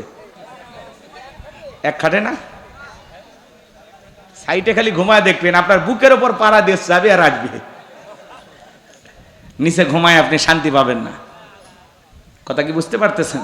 নারী জাতির দিল নরম, কথা কয় না কে? একটু ভালোবাসা পাইলেই গইলে যায়। একটু দুটা মিষ্টি কথা, অমুকের মা মার্কেটে একটা নতুন শাড়ি দেখলাম, ভাল লাগছে, কবে দিবা? কাছে এসে কি কবে, এই যে কিছুক্ষণ আগে ঝগড়া করছে ওইটা আর মনে থাকবে না। একবার যদি বলেন একটা শাড়ি দেখছি পছন্দ হয়েছে, তখন বলবে কবে আনবা? কথা কয় না, কথা কয় না। এই হলো স্বামী স্ত্রী। একবার যদি বলেন একটা সেন্ট দেখে আসছি মার্কেটে, আহ এত সুন্দর লাগছে, ময়নার মা তুমি যদি পরো কত যে ভাল লাগবে, বলবে কবে নিয়ে যাইবা, একটু নিয়ে দাও না গো। কথা কর না কেন? এই যে রাতের বেলা এই কথাগুলো বলে স্বামী স্ত্রী মহব্বত ভালোবাসা হইলো, পরের দিন সকালবেলা যদি বলেন অমুকের মা গত রাত্রে যে দুইটা কথা শুনাইছি, দুইটার একটাও সত্য না, আমি তোমারে কিছুই দিতে পারবো না, তখন বলবে আসলেই তুমি দুষ্টু। কথা কয় না কে? এই হলো অবস্থা বাজান। কি গো এগুলো বলবো? আরে স্লিপ পড়বো, যাই যা দেয় নেন, নিতে থাকেন, আমরা তো দান নেওয়ার জন্য বসে আছি। যারা দিচ্ছে আল্লাহ সবার দান কবুল করেন। জোরে বলেন আমিন। আমিন। আর একটু জোরে বলুন আমিন। বলতে গেলে লম্বা সময় লাগবে, আর সময় নাই বাজান গো আমার। তাহলে 4 নাম্বার গুনাহ বলি, ওয়াল্লাযীনা হুম লিফুরুজিহিম হাফিজুন, নিজের যৌবনটাকে সংযত রাখা। যুবক রে, হযরত আলী রাদিয়াল্লাহু তাআলা বলেন তোমরা যৌবনের তাড়নায় গুনাহ করো, একদিন তোমাদের যৌবন থাকবে না, আমলনামায় গুনাহ ঠিকই লেখা থাকবে। কথা বলেন ঠিক কিনা? মুরব্বী যারা আছেন ভাবেন না হুজুর মনে হয় সব যুবকদের ওয়াজ করলো। চাচা এক সময় আপনারা 22 বছর 25 বছর বয়স ছিল, বিভিন্ন পার্কে ঘোরাঘুরি করছিলেন, সোয়েলা নৌকা চড়ে ঘোরাঘুরি করছিলেন, আম বাগানে জাম বাগানে কথা বলেছিলেন। চাচা সেই দিনের গোপন কথা এখনো আপনার আমল নামায় লেখা আছে না? না। অতএব তওবা করে ফিরে আসেন, আল্লাহ হেদায়েত দান করেন। জোরে বলেন আমিন। তাহলে 4 নাম্বার, যৌবনটাকে কন্ট্রোল করব কার ভয়ে? যৌবনকালে বেশি বেশি ইবাদত করব কার? 5 আর 6 নাম্বার গুনাবলী, ওয়াল্লাযীনা হুম লিআমানাতিহিম ওয়া আহাদিহিম রাউন। 5 নাম্বার হলো আমানত রক্ষা করা। এই জীবনটা আমানত, ছেলে মেয়ে আমানত, স্ত্রী সন্তান আমানত, জানমাল সময় অর্থ সবকিছু আমানতের অন্তর্ভুক্ত। আমরা আমানতের খিয়ানত করব না ইনশাআল্লাহ। 6 নাম্বার, ওয়াদা প্রতিশ্রুতি রক্ষা করা। মুমিন মুখে যা বলে অন্তরে তা বিশ্বাস করে, মুমিন কোনোদিন প্রতিশ্রুতি ভঙ্গকারী হতে পারে না। এদিক খেয়াল করেন, মুমিন কথায় কাজে ঠিক, মুমিন সঠিক। জবান দিয়ে যে ওয়াদা দেবেন প্রতিশ্রুতি ঠিক রাখবেন। কথা বুঝতে পারতেছেন? প্রতিশ্রুতির বাস্তবায়ন করবেন, প্রতিশ্রুতি কখনো ভঙ্গ করবেন না, মনে থাকবে। 7 নাম্বার হলো আল্লাহ রাব্বুল আলামিন বলেন, ওয়াল্লাযীনা হুম আলা সালাওয়াতিহিম ইউহাফিজুন। 7 নাম্বার হলো যত্ন সহকারে সালাত আদায় করা। দেখেন আল্লাহ 1 নাম্বার নামাজ দিয়ে শুরু করলো, 7 নাম্বার নামাজ দিয়ে শেষ করলেন। তাহলে নামাজের গুরুত্ব কম না বেশি? যে ব্যক্তি যত্ন সহকারে সালাত আদায় করে, যে ব্যক্তি আসরের নামাজ পড়ে মাগরিব পর্যন্ত মসজিদে মন টাঙানো থাকে, মাগরিব পরে এশা পর্যন্ত মসজিদে মন টাঙানো থাকে, এশা পরে ফজর পর্যন্ত মসজিদে মন টাঙানো থাকে। শুধু একা নামাজ পড়লে হবে না, স্ত্রী সন্তান ছেলে মেয়েদেরকেও নামাজি বানানোর দরকার আছে না নাই? পৃথিবীর সফল বাবা তারা ছেলের হাত ধরে আল্লাহর ঘর মসজিদে নিয়ে যায় যারা। ছেলেকে স্কুলে নিয়ে যেতে পারেন, কলেজে নিয়ে যেতে পারেন, মাদ্রাসায় নিয়ে যেতে পারেন, শ্বশুর বাড়ি মেলায় নিয়ে যেতে পারেন। তাহলে ওই সন্তানের হাত ধরে আজান দেওয়ার পরে আল্লাহর ঘরে মসজিদে নিয়ে আসার দরকার আছে না নয়? ছোট ছোট বাচ্চাদেরকে মসজিদ মুখে বানাবেন। আজকের শিশু আগামীর বাংলাদেশ। আমাদের ভবিষ্যৎ প্রজন্ম নামাজি হোক, চান কিনা? ছোট ছোট বাচ্চা মসজিদে গেছলে অনেক মুরব্বীরা ধমক দেয়, চাচা সাবধান, ছোট বাচ্চা মসজিদে আসলে ধমক দেবেন না। খারাপ ব্যবহার করবেন না চাচা, আপনি চিরকাল বেঁচে থাকবেন না। এই বাচ্চারা একদিন মসজিদ আবাদ করবে, এরা নামাজ আদায় করবে। কথা কন। ছোট বাচ্চা মসজিদে এসে ট্যাপের পানি নষ্ট করে, মসজিদের কাঁতারে ফাঁক দিয়ে দৌড়ঝাঁপ করে, ওর বয়সই হলো লাফানোর। ও 7-8 বছরের বাচ্চা লাফাবে না। আপনি কি 70 বছরের মুরব্বী লাফ দিলে বাঁচবেন? আপনার নাট স্ক্রু সব খুলে যাবে। তো ওর বয়সটাই লাফানের বয়স। এজন্য ছোট বাচ্চা মসজিদে দৌড়ঝাঁপ করলে চিল্লা পাল্লা করবে, কোনো শব্দ করবেন না। মুরব্বী হিসাবে আপনার দায়িত্ব। ওই ছোট বাচ্চা ওযু পারে না, ওরে বলেন বাবা 10 টাকা দেবো। কয় টাকা? আমি যেইভাবে ওযু করব তুমি যদি দেখাইতে পারে। এখনকার বাচ্চারা তো জন্ম নিয়ে নাসা বিজ্ঞানী, কম্পিউটার ফেল। কথা কন। বুদ্ধি কম না বেশি? দেখবেন আপনার ওই 10 টাকা লোভে পইরা আপনি যেইভাবে ওযু করে দেখাবেন, ওই বাচ্চা হুবহু আপনাকে ফটোকপি কইরা ওইভাবে ওযু বানাবে। কথা কন। তাহলে আপনার এই 10 টাকা লোভে পইরা, 5 টাকা লোভে পইরা একটা বাচ্চা ওযু শিখে গেল। তাহলে এরকম একটু মন মানসিকতা আমাদের তৈরি হয় না? পারবো না ইনশাআল্লাহ? ওই ছেলে রুকু সিজদা জানে না, ওর একটু কাছে নেন, শিখান যে বাবা এইভাবে রুকু সিজদা করতে হয়।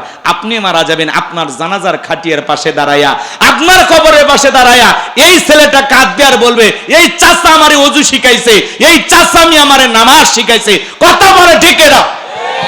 এরকম মানুষ হন। পারবো তো ইনশাআল্লাহ? বলেন পারবো তো ইনশাআল্লাহ? আল্লাহ কবুল করেন, চিল্লা বলেন আমিন। আপনাদের সামনে আরো অনেক কথা বলার ছিল, কিন্তু আপনারা বিরক্ত হচ্ছেন, তাই না? কষ্ট হয়েছে আমার কথায়? তাহলে বলেন, আমাদের ছোট ছোট বাচ্চাদেরকে মসজিদ মুখে বানাবো। আল্লাহ বলেন ইয়া আইয়ুহাল্লাযিনা আমানু কু আনফুসাকুম আহলিকুম নার, সূরা তাহরিমের 6 নম্বর আয়াত। আল্লাহ বলেন হে ঈমানদারগণ, হে বিশ্বাসীগণ, নিজেরাও জাহান্নামের আগুন থেকে বাঁচো, তোমার আহাল পরিবার পরিজন যারা আছে তাদেরকে জাহান্নামের আগুন থেকে বাঁচানোর চেষ্টা করো। আপনার স্ত্রীকে নামাজি বানানোর দরকার আছে না নাই? আপনি মসজিদে যাচ্ছেন, স্ত্রীকে ডাক দেন, ময়নার মা তুমিও নামাজ পড়ো, আমি মসজিদে যাই। কথা বলেন। স্ত্রীকে বলেন শুধু তোরে দুনিয়াতে চাই না, তোরে আমি জান্নাতেও পেতে চাই। কথা বলে ঠিক কিনা? একটা পরিবারের 4 জন সদস্য সবাই যদি নামাজ পড়ে, ভালো লাগে না খারাপ লাগে? এই আমল কারা কারা করবেন? এই 7টা গুণা বলে একটু হাত তুলে দেখান তো। আল্লাহ আমাদের সবাইকে 7টা গুণা বলে আমল করা তৌফিক দান করুন। চিল্লা বলুন আমিন। 1 মিনিট এইবার শোনেন। 1 নাম্বার, বিনয়ের সহিত, নম্রতার সহিত আল্লাহর ভয়ে সালাত আদায় করা। 2 নাম্বার, জবান দিয়ে সে কথা বলবো যে কথা বললে সব হয়। সমাজে সেই কাজ চালু করবো যেটা করলে সব হয়। কান দিয়ে সেটা শ্রবণ করবো যেটা শুনলে সব হয়। এক কথায় সব আছে যেখানে আমরাও আছি সেখানে। 3 নাম্বার, আল্লাহ সম্পদ দিলে প্রত্যেক বছর হিসাব করে বছরে একদিন যাকাত দেব ইনশাআল্লাহ। 4 নাম্বার, এই যৌবনকালের কঠিন সময়গুলো নিজেকে গুনাহ থেকে বাঁচায় রেখে আল্লাহর ইবাদত করে কাটাবো। 5 নাম্বার, আমানত রক্ষা করব। 6 নাম্বার, ওয়াদা প্রতিশ্রুতি ঠিক রাখবো ইনশাআল্লাহ। আর 7 নাম্বার, যত্ন সহকারে দরদ নিয়ে 2 রাকাত 2 মিনিট, 4 রাকাত 4 মিনিট এমন নামাজ নয়, আমরা দরদ নিয়ে সালাত আদায় করব যাতে নামাজটা সুন্দর হয়। পারবো তো ইনশাআল্লাহ? এই 7টা গুণাবলী যদি আমল করতে পারেন, উলাইকা হুমুল ওয়ারিসুন আল্লাযীনা ইয়ারিসুনাল ফিরদাউস হুম ফিহা খালিদুন। আল্লাহ বলেন তারাই হবেন উত্তরাধিকারী জান্নাতুল ফিরদাউসের, সেখানে তারা চিরকাল বসবাস করবেন। আল্লাহ কোনোদিন জান্নাত থেকে বের করে দেবেন না। চিৎকার মেরে বলুন আমিন। আল্লাহ বক্তা শ্রোতা উভয়কে আমল করা তৌফিক দান করুন। ওয়া আখিরি দাওয়ানা আলহামদুলিল্লাহ।